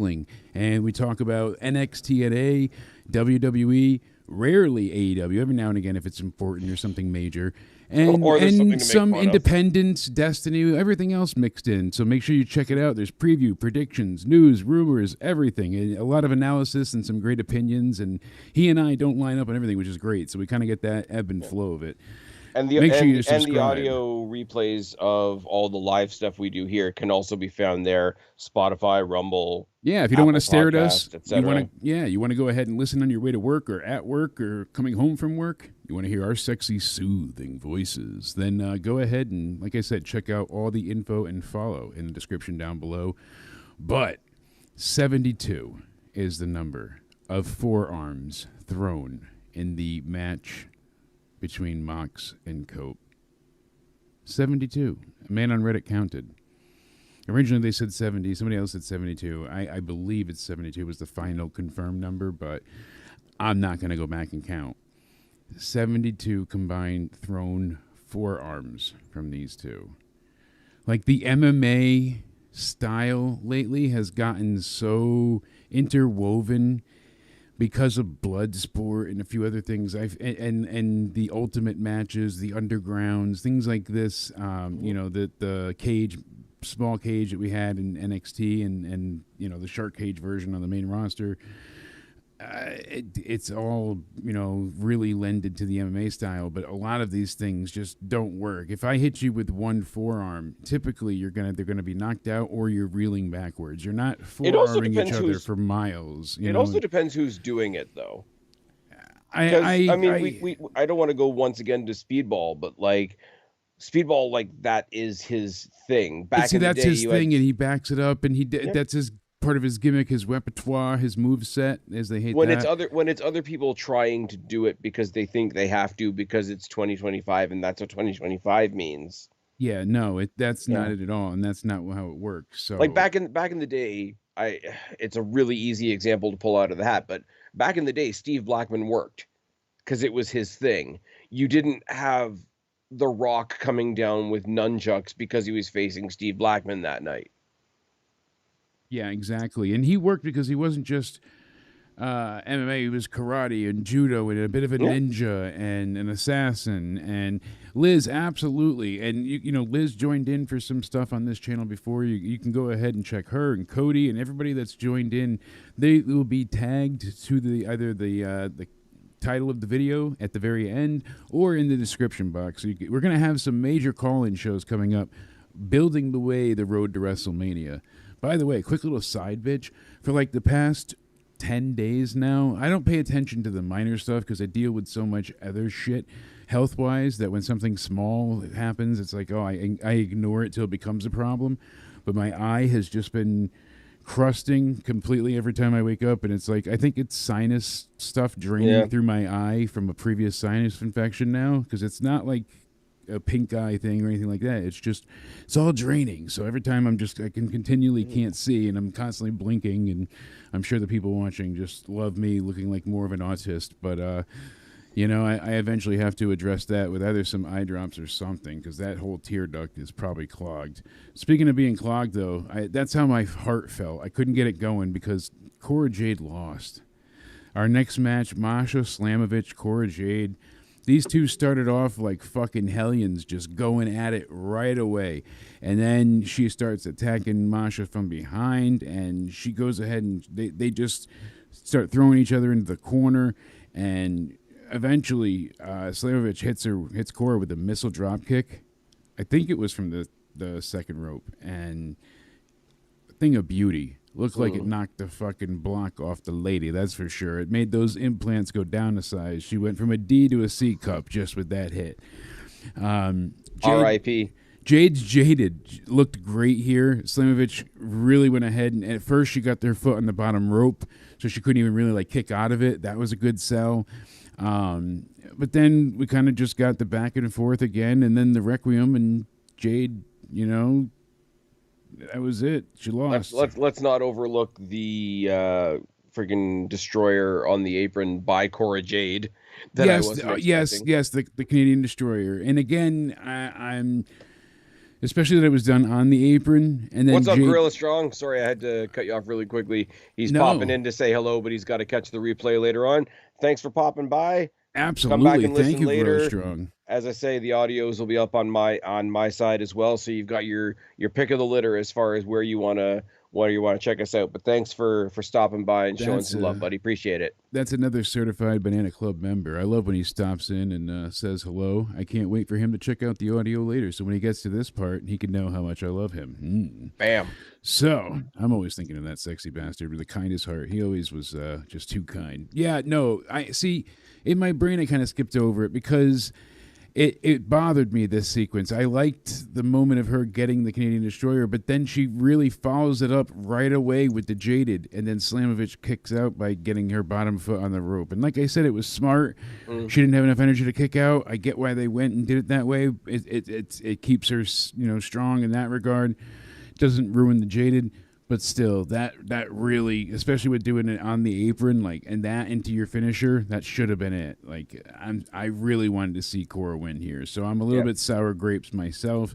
But I'm more and more convinced that when there is a title to cross over between the two brands, it is going to be the women's division, only because, like, even when Raw falls down, even when SmackDown falls down, even when AEW exists at all, the credit for awesome, like, forward thinking booking of women's wrestling is NXT and TNA, right? yeah, So absolutely.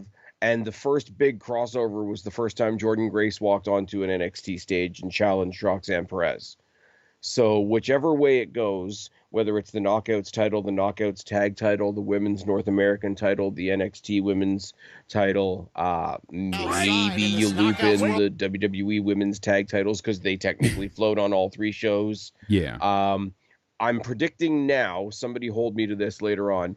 I'm predicting right now that whatever title is that crosses over for the first time, it's going to be a ladies' title. I mean, this is the Canadian Destroyer right here. You can see this part, and I mean, right, nuts. I mean, terrible landing, but that should have been it. Really, that should have been all she wrote. I'm sorry. I'm going to keep saying it as well, though, and it's something I've noticed. It was a great sell, but it just undersells the Canadian Destroyer again. Like, if you're going to do it, make it mean something. Yeah. No, I hate when they pop out all the time, and like the pop rock's going to be over and over and over. That's a little AEW, but actually that was way too harsh. I take that back.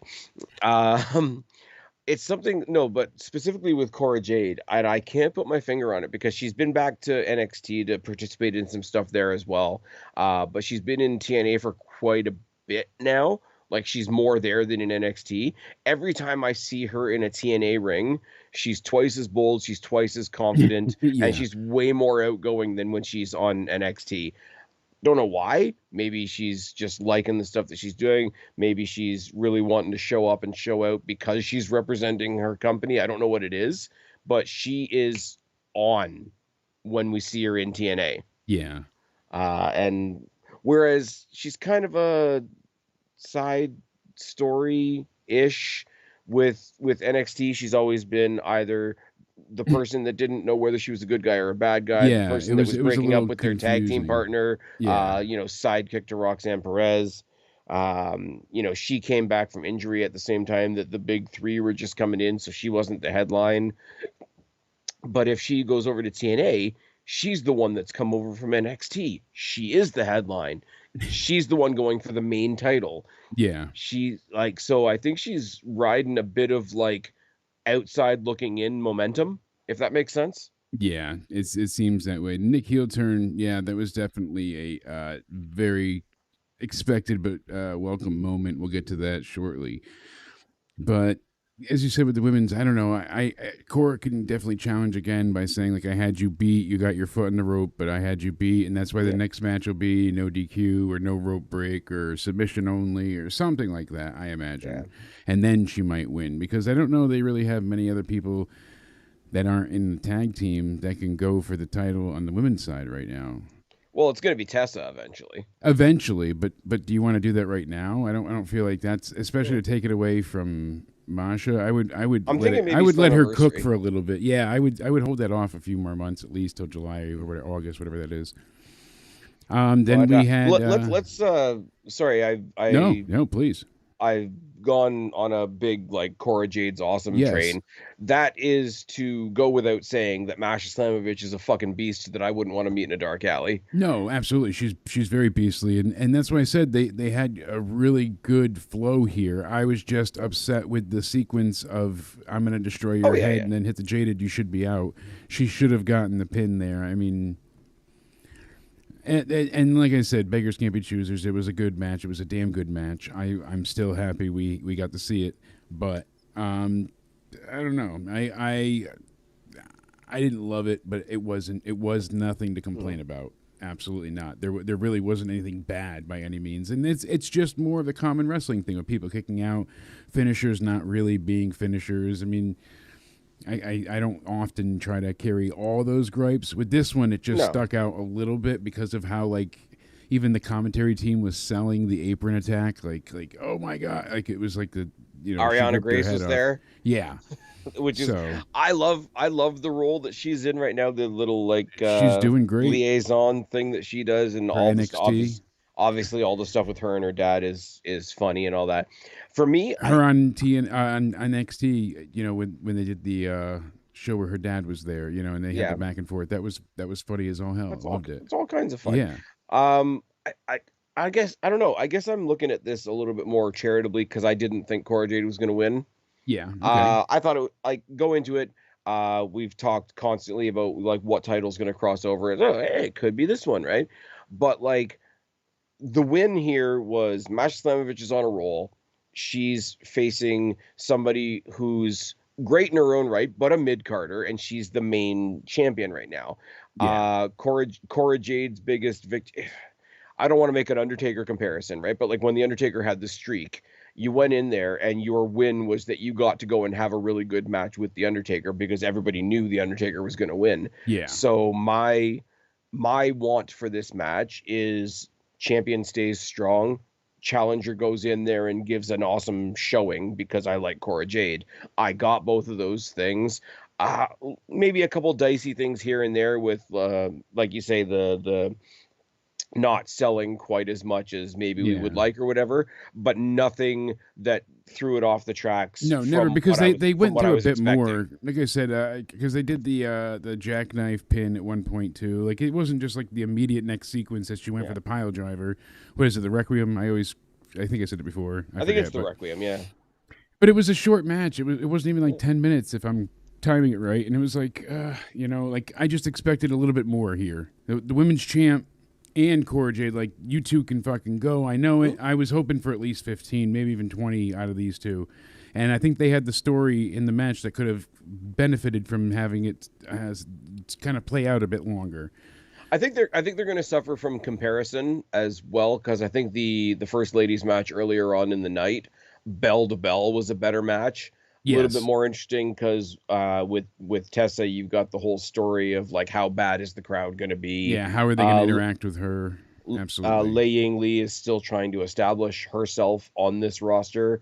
She's not an outsider, so she's got a little bit more of a chip on her shoulder. Yeah. She's fantastic. Tessa's fantastic from an in-ring point of view, whereas you've got a new champion that's trying to prove herself and an outsider that's trying to prove herself in this match. And you've also, in Cora Jade, I'm saying this respectfully, but you've got somebody who's very much a mid-card character right now trying to fight against that label. So slightly different matches with different purposes. But if you want to do the curse of comparison between the two matches, I think I give the edge to the first match of the night, even though both the ladies in this title match are ladies that I'm really a fan of. Yeah, no doubt. I'm a fan of both too, and I'm excited to see where it goes from here. For are they going to continue the story? What do we get going forward? As where sometimes when you have a match like this that's a little underwhelming, it's like what are you going to do? Actually, 67% said Santana versus Ali was better than the cage match for this poll. Oh, yeah. So that's poll's got, a little bit longer to go. But Santana Ali was match of the night. Like, absolutely. To me, it's not even close. Having a Hardy, having Joe Hendry, having, what I mean? People usually gravitate to that. But I'm going to talk about a little bit the problem with that match afterwards. So, Talk about the ladder match first. Yes, This is obviously. fun. So this was good fun. The crowd immediately chanting, "We want tables." No shit. It's a ladder match, but let's get tables because you're the Hardys. This felt like hopping in a time machine back to the early 2000s all over again. That was the kind of Jeff Hardy I felt like we got here in moments, because like he goes outside and he goes for the twist of fate, and then Moose just like pushes him right into the steel steps, and it looked like it broke him in half. Then Moose sets up a big chair and drops Jeff on the apron. Like it just like they kept like they got the ladder up and beat the hell out of each other. They did the where he like what do you call it? It's like the last ride, but he came down and just slammed him with the chair, and I was like, oh god. Yeah. So he hits him with the chair, then hits him with the last ride. I always want to say it's massive power moment. I couldn't figure the name of it, but what was your takeaways from this match, really? You know what? And maybe I'm looking for stuff that's not there because I'm a mark for the Hardy Boys. I'm a mark for Jeff Hardy specifically. I'm gonna like pretty much whatever Jeff Hardy does, unless he goes in there and like drops his pants and takes a shit in the ring. Yeah. But I got to give credit to Moose in this match because they outlined it in the X Factors before the match started. Because he maimed a cameraman? Well, he got booed heavily for it. But when they did the X Factors before the thing, it's just like the bullet points before the match, they pointed out that it was Jeff Hardy's 49th ladder match and Moose's first. Right. And he didn't go into this match. I'm glad you mentioned that. He didn't go into this match pretending that he knew what he was doing. He went into this match playing a guy that's never been in a ladder match. Exactly. And all of his setups were awkward. His movements, his what do I do next? What do I do mannerisms, next? Yeah, he didn't know how to do certain things. That's why it was funny. Guy. He knocked the camera off because he was trying to set up the ladder, and he knocked the camera off the guy's shoulder. I don't know if that was planned or if that was an accident. I don't think it was either, but it was because so well done. If you look in the corner, you see Alicia Edwards, like checking on him, helping him up, and whatever. And she's a heel manager. If that was part of the storyline, she wouldn't have given a shit. Like she's still. I don't know. I don't think it was. I don't think it was fake, but it was so well done that it was like. Yeah. It had that air but of stuff fell apart and stuff wasn't fluid and clean like it was in the like the original TLC matches. Like look at the brains that were putting those matches together though, like the Hardys, the Dudleys, Edge and Christian, all that kind of thing. But like everything kind of fell apart the first time he tried to set up the ladder bridge. He did it on a rung that broke immediately, and then when he readjusted it and Jeff tried to do the twist of fate off the edge, it's like, oh well, it was set up by a guy that doesn't know how to be a ladder architect, so of course it didn't work. And they kind of just crumbled to shit. So I like the fact that whether it was a choice or whether it just happened, they weren't skirting away from the fact that this is not something Moose is used to. He might have a lacking in experience, and when you've got a guy that's going in as the champion to be out there so openly new and so openly awkward because of the newness of the situation, it made it more real. It made a lot of the spots really ugly. Yeah. But it added to the realism. Yes, I agree. That's what I said. I wonder if that was planned or if that was unintentional, just because they had a few moments like that with the rung of the ladder breaking, with the kendo stick moment. Like that was funny. Like there was a few things. It was just like there was one point in the match where I thought Jeff took himself out, was when he swantoned onto Moose on the table on the outside, and he didn't catch the table completely, and he brought his whole head and shoulders back, not only on the floor, but on the remnants of one of the chairs that he had tried to fold back into place. And I was just like, oh, you cracked your skull. So then another time the belt was spinning and Hardy almost had it too. And then what got him down off of that? Was it her hitting him with the kendo stick, or was it? There was two times where he hit her with the twist of fate, and then he hit a spear through the table with Moose next. I don't like. Here's the thing with the Hardy Boys, and it's because I'm a Hardy mark and I've been watching the Hardys since they debuted in WWE in their plaid spandex. This thing that both of them do now, Jeff and Matt, where they do two twist of fates in a row, and the first one is like more of a stunner, and then the second one is more of a twist of like the twist like of a fate. cutter, yeah, Yeah, the stunner twist of cutter. fate. The twist of fate when you do it properly, it looks like a slightly altered version of an RKO. Absolutely, you're You're supposed to go both falling flat flat, right? down. Yeah, So this thing that they do where it's like one quick where he stunner like to set sits up down. Yeah, one quick stunner to set up the proper twist of fate. I don't know where that came from because they did it in WWE in their last run as well. yeah, It's it's like awkward. don't do a move that you know isn't going to do the job to set up for the move that's going to do the job. Just Yeah, do the move that's going to do the job. Very exactly. You don't need to set up for it in similar to that what you were way. saying in the ladies match. Like, don't do a thing that's not going to do the Yeah, job or whatever the case may be. exactly. And there was no need for it, and that was really the problem. And you can't overstate that here. So again, Hardy's speared through a table by Moose. I think I said it backwards before, I but hate Moose's Hardy's, spear. because he does the flip, and sometimes it looks good. It looked good on Oba the other day. I see. It's the only thing that match was awesome. It's the only thing I didn't like because I don't, and that it's not specific Because it's to that like match. weird because you're not really hitting him. You're like jumping next to him and flipping. You're not really spearing them. That's the problem with the move.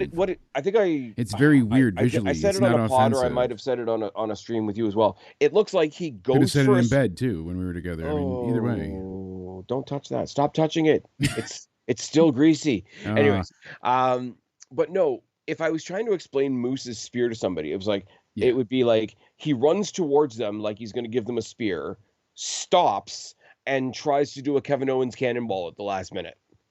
Yes, exactly. Like he just I don't belly up over. Usually I don't care for it, and I said that, but it was interesting on Roadblock. I did like it because it just looked effective the way Oba fell back. It looked like he hit him with a cannonball. It makes a little bit more sense when he's facing somebody as big as Oba. I'll give you that much, because you figure you're hitting somebody as big as you, it's going to change your trajectory a little bit. And if I'm being generous, I could say, oh, maybe he's rolling a little bit because he's changed his trajectory. But when he hits that spear on somebody like an Ace Austin, which was a match that happened not too long ago, somebody the size of Ace Austin shouldn't be changing the trajectory of somebody the size of Moose. Exactly. You nailed that. And again, I can say that because I've seen him in person. It's like a gigantic guy. He is, like I said, I've seen him once. He's so fucking big, and in like the nicest way possible too. Because he was the sweetest guy, and it was so off-putting to be like, "You're so nice," but you're supposed to people are mad at him this week because he went online to talk about a really positive conversation that he had with the Undertaker, and nobody's supposed to like the Undertaker, so anybody that's got a good conversation with the Undertaker is bad now. Apparently everybody can fuck off. Everybody can. Hills are good. Yeah, the match was fun. The match was fun, and I just didn't like the couple of times Jeff kind of intentionally looked like an idiot, like holding on to the belt but not able to grab it, or it's spinning and can't reach for it. Both the times he went for the belt and Moose or Alicia went and grabbed weapons to try and get him down. Yeah, you can't avoid it because it's just the way of things. But like Moose, but then grabbing the weapons, he could already grab the belt. Like, you're wasting time. Well, not only that, but like when they're hitting him with the weapon to get him off the thing, because of how high he is on the ladder already, it just looks like they're spanking him. Yeah. It's like Daddy. She's spanking with it doesn't hurt all that much, and like that's where you should be inventive. Like, wedge it up his asshole. That'll take him down. You know what I mean? I'm serious. Think about it. That would. That's police brutality. Anyways, you're not using a baton. Don't get excited. And the other thing is, too, it's kind of like when I say, well, it's Moose, why the fuck does he need backup? Yeah. Realistically, I mean, I know it's a ladder match, so you're going to use a ladder, but it's fucking Moose. Why do you need a weapon? If you're the size of Moose... Yeah, that's what I'm saying. It just took me out, because, like, just grab him. You're right there. Just grab him. Pull his pants down. Not even that. If you're the size of Moose and you see somebody going up the ladder, just tackle the ladder. That's what I thought he was going to spear the ladder at one point and do the flip into it, and I'm like, all right, that'll be cool, but we didn't get that. So like I said, it wasn't a bad match. It was fun. Some of those ladders were really shit too. They were, some of them I thought were like rickety death ladders. Like the bad setups, like due to Moose and like inexperience and like weaving that into the story. Awesome. I like how that played into the match. From that, I like how they Hannafin on commentary was going out of his way to be like, "Oh my God, that's one of the ladders left over from Bound for Glory." Yeah, because they couldn't buy more ladders apparently. Yeah, that's funny. I like Tom. So I like Tom Hannafin and Ray Walt on I've commentary. I think always they're a liked great team. face fuck me, Finn, whatever. It's been I've always enjoyed him. Both of them actually, the Drama King as well. So it's a win-win. They're very good on commentary. They're not my favorite by any means, but if Rusev goes to TNA, it might be Rusev Day again. yeah, I would love to see something. If he ever does come back and he goes to NXT, they'll bring him in just to do it. They would, because that's what they do at this point. It would be like Taz as a commentator, right? But when he had Team Taz, he was like being the manager, kind of, and still trying to be a commentator. And there was some comedy to be had with that. I'm just here to do a professional job, but my guy's better. Yeah.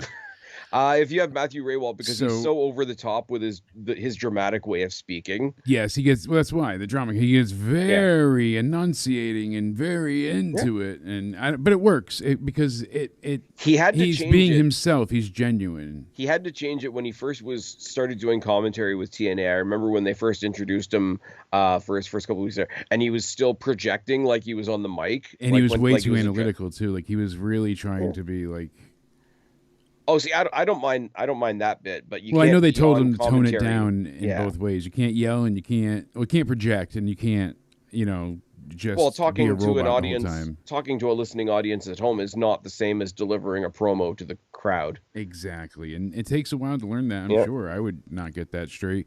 But last thoughts on the Moose match was basically it's unfortunate that they even had this match because he really should have been in the main event. Who, Jeff? No, both Jeff and Moose. These two should have been in the main event. Like they should not have had this match. They should have not. In my honest to God opinion, it wasn't a bad match, but it wasn't good either. It was kind of underwhelming for what these two. I like the story they told in the inexperienced angle. I'm glad they had the match. I didn't hate it, but we talked about this the other day.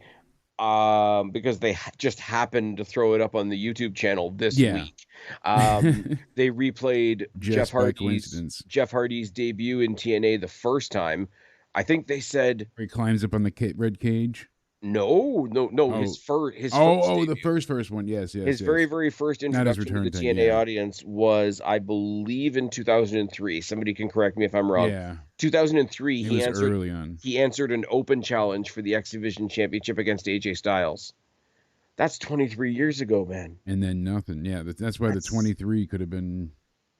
Oh. Right. See. No, he's the 4. Yeah. Because a belt has 4 sides or something. I don't you got this down to a science. No, you know what honestly, else? You know what else has 4 sides? What? Cage. Oh, that's right. And most unsafe looking cage I've ever seen in my life. So I made a joke. I'm like, they borrowed that from the WWF. Like, because it's 20 something years ago. That's how old that thing looked. My God, that was a. All right, Liz, you were there for the return at WrestleMania 33. I now hate you, except I don't. She got to see it in person. She got the luck of the draw on that one. What a return. So these guys in the main event, here's the thing. Both sides felt a little lacking in star power for whatever reason to me. We should say that before we even get to that, they have their little back and forth with First Class on the front, and then it was okay. They had Laredo Kid and Octagon Jr. They come out, and they're yelling in Spanish, and AJ's like, speak English or go back to where you came from. I was like, oh, that's going to go over well. And he calls them a bunch of cheaters and something else in Spanish, and he's like, that means assholes, culeros. And he's like, we got, they beat the shit out of each other. The referees came out. I know they needed to put the cage together, so they had to have something. Yeah. But maybe they could have cut to the back and done something different. With SmackDown being in Barcelona this week, a lot of people were delivering promos, obviously in other languages, getting pops from the crowd and whatever. Yeah, which is good. There was a conversation in the back that eventually led to a match between Damian Priest and Shinsuke Nakamura. Really good match, actually. That's interesting. Neither one of them was speaking English, and Nick All Aldis this. basically walks through the two of them. Is like, I don't know what you're saying, and I don't know what you're saying, but if you want a match, get out there. See, he just keeps winning in my book. Like, he's the one that said Aldis is maximize awesome. your minutes. He's done so well. Like last week, my favorite thing on all of SmackDown was that by the numbers breakdown on the whiteboard of the tag teams, and he's like, really, it's quite simple. Board? Yeah, and he just throws it. Him and and Adam. I wonder Pierce, where he got actually. that idea from. You know? Him and Adam Pierce, every time he has to deal with Chelsea Green and all the promos end with "I need a drink." Absolutely, it's just I need a drink, and Chelsea's great. I can't wait to see her in Seoul this upcoming Tuesday. That's going to be a lot of fun. That's going to be great. Speaking of fun, the cage match was fun, but like I said, it was lacking. It felt like kind of a blase. I think this was a flaw in idea. Yeah, so it didn't really work not being a War Games match. And it was like a work. mini War Games in one cage with all these guys, felt very crowded, and there wasn't a ton of room to do a bunch of stuff. So Elijah took up a ton of time early on. He came out for riding a horse, which was cool, you know, discount Timu Hangman at this point, because Hangman's done it how many times? He should have came out on a donkey, especially being in Texas. Yeah, I think Hangman is discount Timu Hangman at this point. He's no doubt, but I would have liked to have seen him come out on a donkey. That would have been funnier. Then he does the walk with Seven Nation Army. You notice as he got closer to the ring, his headset mic kept on cutting out. Yeah. So, which is that. I mean, nobody can help that. That's just it's just live TV. That's what happens. But that thing never worked right for him. But it's so funny how like he was surgically removed from WWE and just implanted into TNA. There is no difference but the name. Like he is like when the guys used to leave WWF and then they'd have to go to WCW or vice versa, and they had to change. Like, oh, you can't be. Oh no, I'm the Shark. You know what I mean? That's like, oh God, sorry, God. John Tenta, you got to be the Shark now. Even though Earthquake and all that, come on. Hey, they're going in the Hall of Fame now. It's good. Hey, so it's all good. It all works out well in the end. Yeah, yay, natural disasters. But he's over. But they always made them change their gimmick. So now Elijah's just like, oh, I am Elijah. Like every now and again, you're like, you were gonna say Elias, you fuck. I am Elijah. I swear. Listen, he gets caught up on it. You're never gonna not hear it going forward. He's saying Elijah at the same time. It's hilarious. But we had Team Hardy being Joe Hendry. The Hardys was only one of the TNA World Tag Team Champions. Matt Hardy, Elijah, as we mentioned, Leon Slater, and Nick Namath, the Wanted Man, taking on the System. And it was a lot of System tonight as well, which it usually is. So I really don't care for them like you don't, and you really hate them like I loathe them, but you despise them. I have to double down on this every time. The people in the group, each one of them individually, I don't dislike. Yeah, like I like grouping. It's the pairing. I like Dirty Dango. I like Moose on his day. I mean Hawkins isn't really my thing. I never really cared for him, but I don't dislike him. I don't dislike him either. Yeah. But like he's not the other 3 or 4 I would love to see in a match. Hawkins never got to show a lot of character either. That was kind of the problem. So I liked his figure collecting stuff he did for a little bit like that. I saw that. That was like, oh good, you got some personality coming out. Like cool. Yeah. But it's just the group doesn't make sense, and I will keep saying it. How the fuck is of anybody in TNA, how does Moose need backup? But like here's the thing. Here's the thing. Knows? Ooh, the Light of God came on. It's the Colognes and everybody from the System but the leader. It's a job squad if I've ever. Do you remember when Survivor Series, when you had the one cool Survivor Series? Are you having a problem there? No, I'm just shifting the light around that came unplugged and kind of fell down. So I'm bang on my side. Oh, sorry. Yeah, no, the light fell into the microphone arm. So good. We're now just like Mickey fitting it here. See, the light of God. Do you remember when there was a Survivor Series team, and it was Shawn Michaels, Triple H, a very young CM Punk, and the Hardy Boys. I'm like, Yes. there's your all-star team, and Yes. nobody remembers who was on the other team. Was that like 06 or 07, somewhere Something like around that. there? I think But it 07, was just like the story wasn't the match. The story no. was like, look at this cool team we put That's together, right? exactly what they're That's what this trying was. to do. That's what this was. That's what this was here as well, Yeah. though, because like It worked in that regard, but not having the system's leader, that just the backup, really hurt their team, in my opinion. But that's what I'm saying, though. Like, nobody's going to remember the other team. They're going to remember that your current TNA champion, your most recent former TNA champion, one of your tag champions, one of the young talents on the roster that you're really giving a push to right now, and the latest big name you just signed were all on one team, and nobody's going to remember because it's the Colognes and the fucking system. Yeah, and the Colognes, I'm sorry, they're not over. No. I know TNA likes to pretend they're over, but they're not over. It's not happening.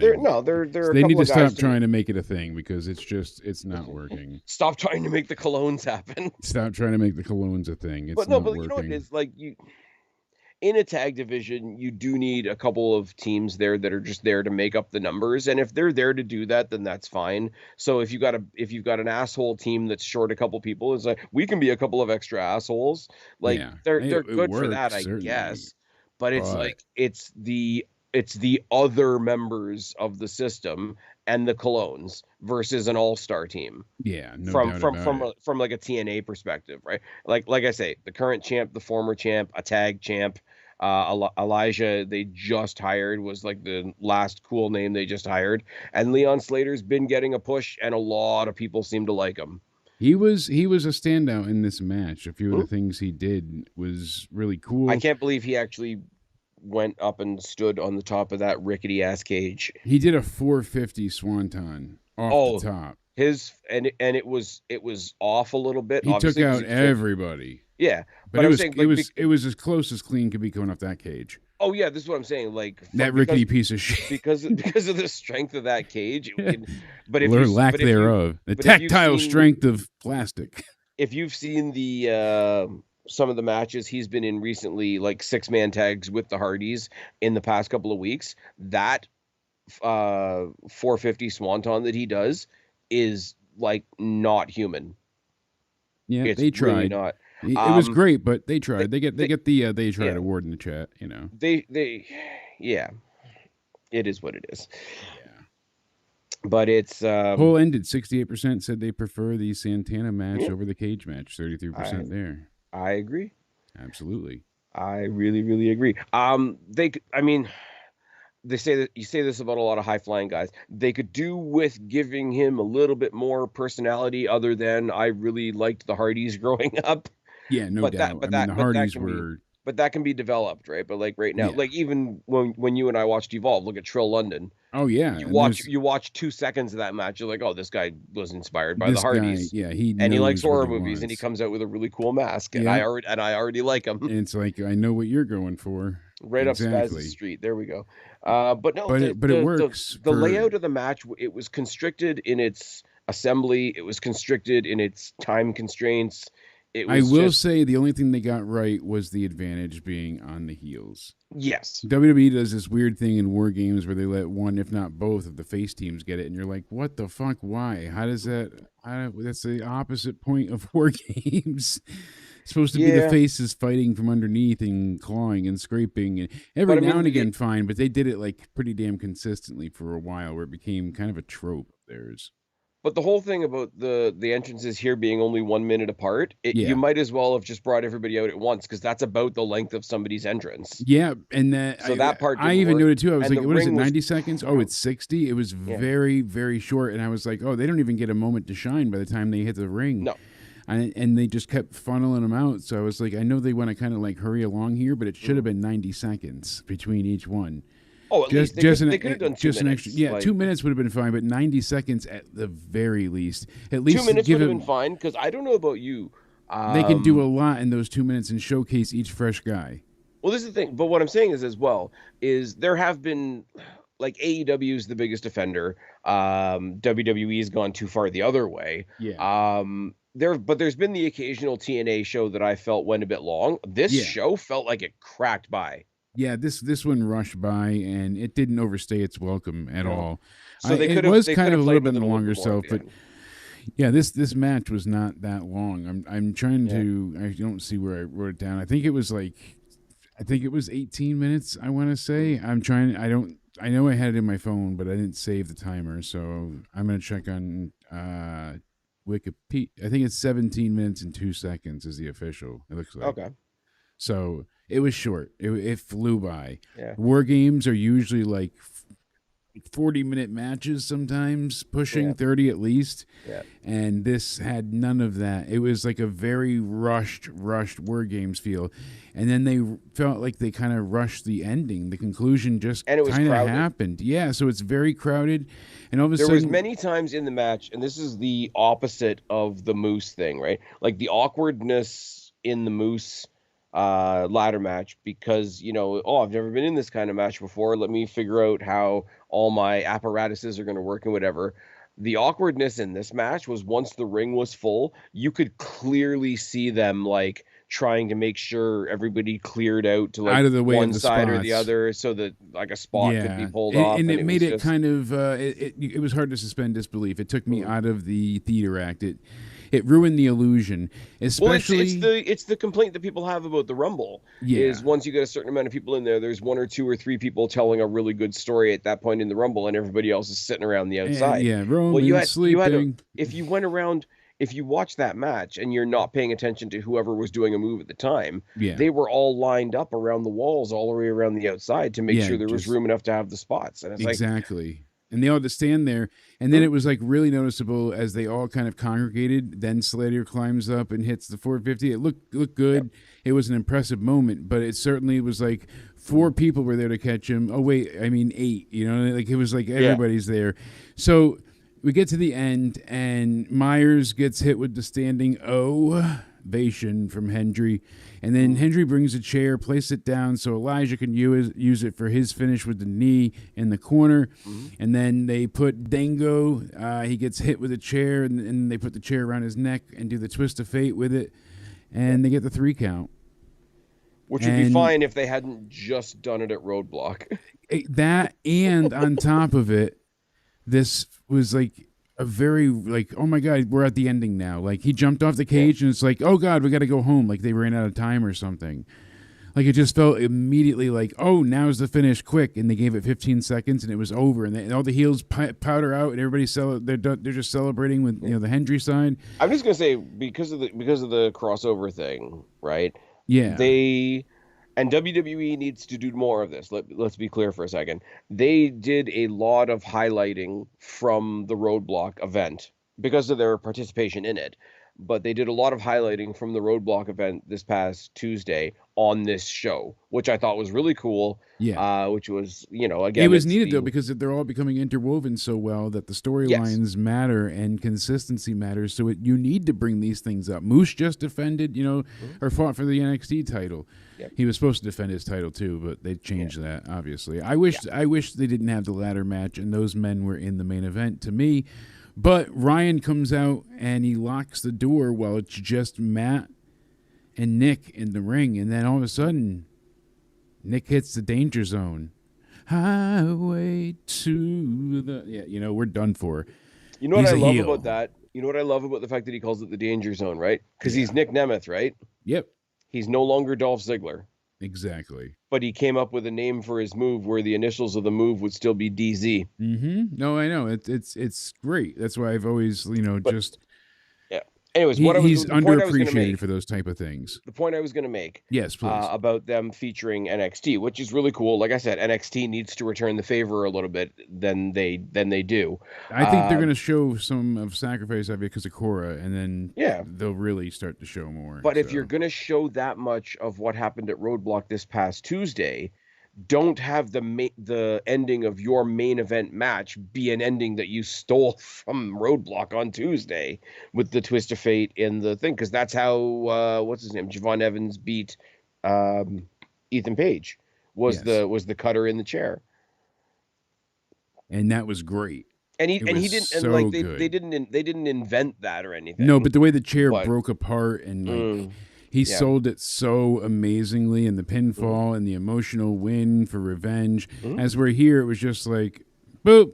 It's a thing we can do. Yeah, and it just kind of popped. So then we got, blood from Matt's head. He bladed himself some point, and they're hitting him with the chair, and he runs him into the cage, and he rakes his face again, and now he's bleeding more, and then he headbutts him, and now Ryan's beating him, and he's taking his head and bouncing it off the side of the cage, and then all of a sudden they go to black while he's just using the cage like a cheese grater. Yep.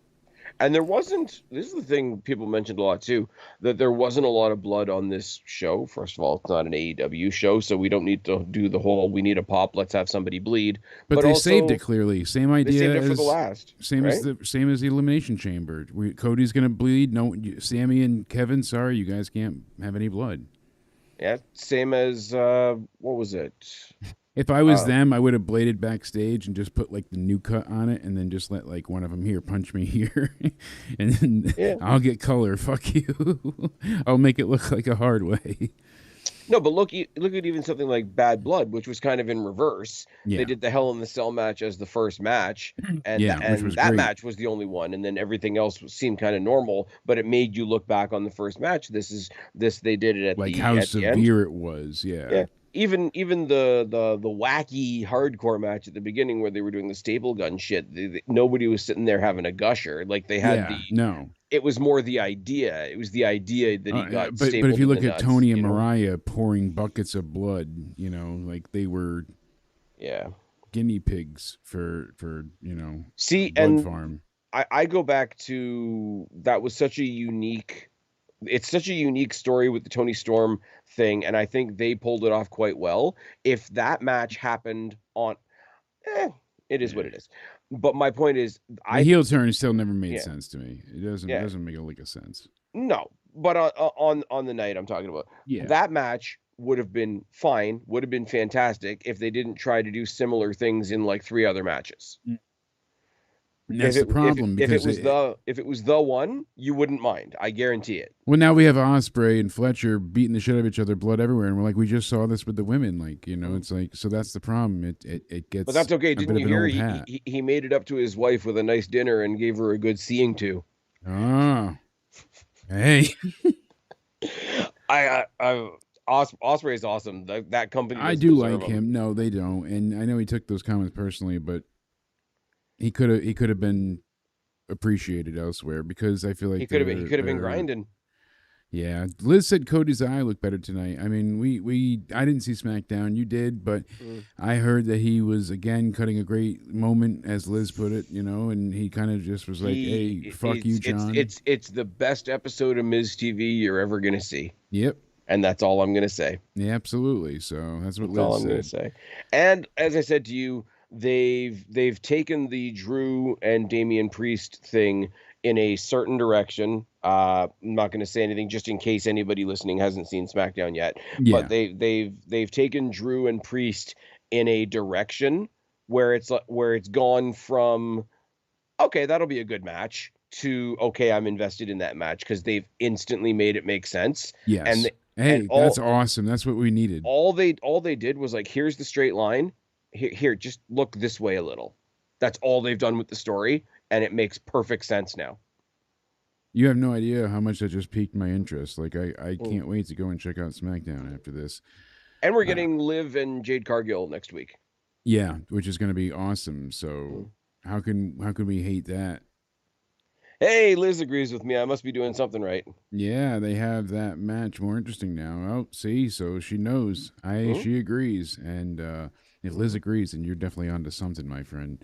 Yeah, I would give this night even a blind squirrel finds his nuts twice a day. No, or an old man in a convalescent home. Either way. Oh no. I give it a 7.5. What about you? I think about the old lady that had her tits talking to each other, where they said, if we don't get some support soon, people are going to think we're nuts. Hey. I don't know. Because we said it right at the very beginning, the Friday night pay-per-views, the B shows for TNA, I go into it with a different level of expectation. If this was their Bound for Glory, if this was their Slammiversary, whatever, I'd be sitting at like a 6 or a 7. But okay. I mean, with sort of like the leveled expectations and a lot of fun that I had, Ali and Santana really raises it up. That was excellent. The trios match that we talked about with the Rascals and that, and plus them instituting the lucha rules The in women's that tag too. in that trios. The women's tag was hilarious. It was fun. Iceman's awesome, and I'm a bit biased. Cora Jade looked great. Masha Slamovich looked great. The cage match, they took a big swing with some ideas that didn't quite work, but they still took a swing. So I got to give them a little First bit of credit cage for that. match in what 5 years? They said Yeah, a bunch of times, but I'm they going to made say, it work. They absolutely made it work. yeah, I I think they need to rethink it next time, at least from a timing point of view. Get a Less cage. people. They need a Get, lot less yeah, people. Just yeah, just that format with a little more spacing and say like 3-on-3 instead of 5-on-5. or two rings. Fantastic. Do the war games. Yeah. I'm sure WWE will let them at this point. Oh, fair.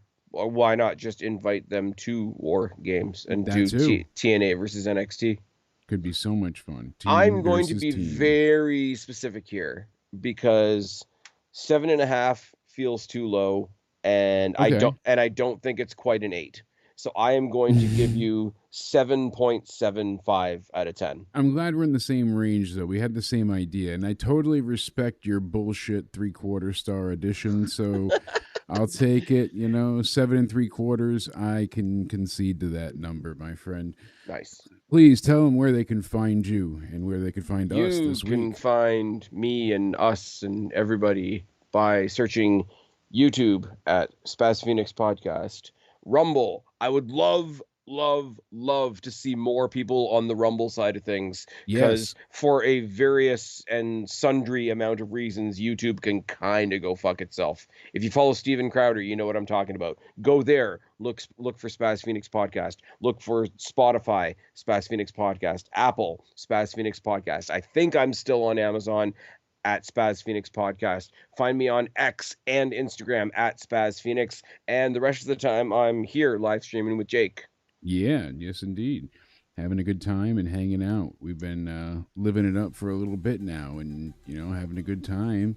Indeed. I love going in and hanging out at your channel doing the state of wrestling. We usually have that out typically every Thursday if everything goes well in life and goes If as I have planned. internet. Yes, exactly. But we usually have a good time over there. Make sure you go and subscribe. We're going to try and do some live stuff over on Rumble as well, so that's going to be fun to look forward to. We'll give you more details and let you know. It might be multi-streamed, but regardless, we'll figure it out in the future. We'll be live coming up, so you're going to want to go ahead and make sure you're following us on Twitter as well, at Spaz Phoenix, at Countdown Ended. Make sure you hit the subscribe button. That's right. Hit subscribe. There we go. Hit the thumbs up as well. Comment down below. What do you give tonight's TNA Sacrifice out of 10? Let us know. What was your favorite match? And as always, we hope to see you next time. Spaz, thank you so much for hanging out. It's Cheers. late, my friend. I appreciate you staying this long, but we had a great review. We threw in a lot of extra talk. This will be good on your channel to go ahead and remind people one more time to subscribe to the Spaz Phoenix YouTube channel. And make sure you're subscribed down below. Thank you for all being a part of the Banana Army. Stay sexy, and I hope you all have a good night.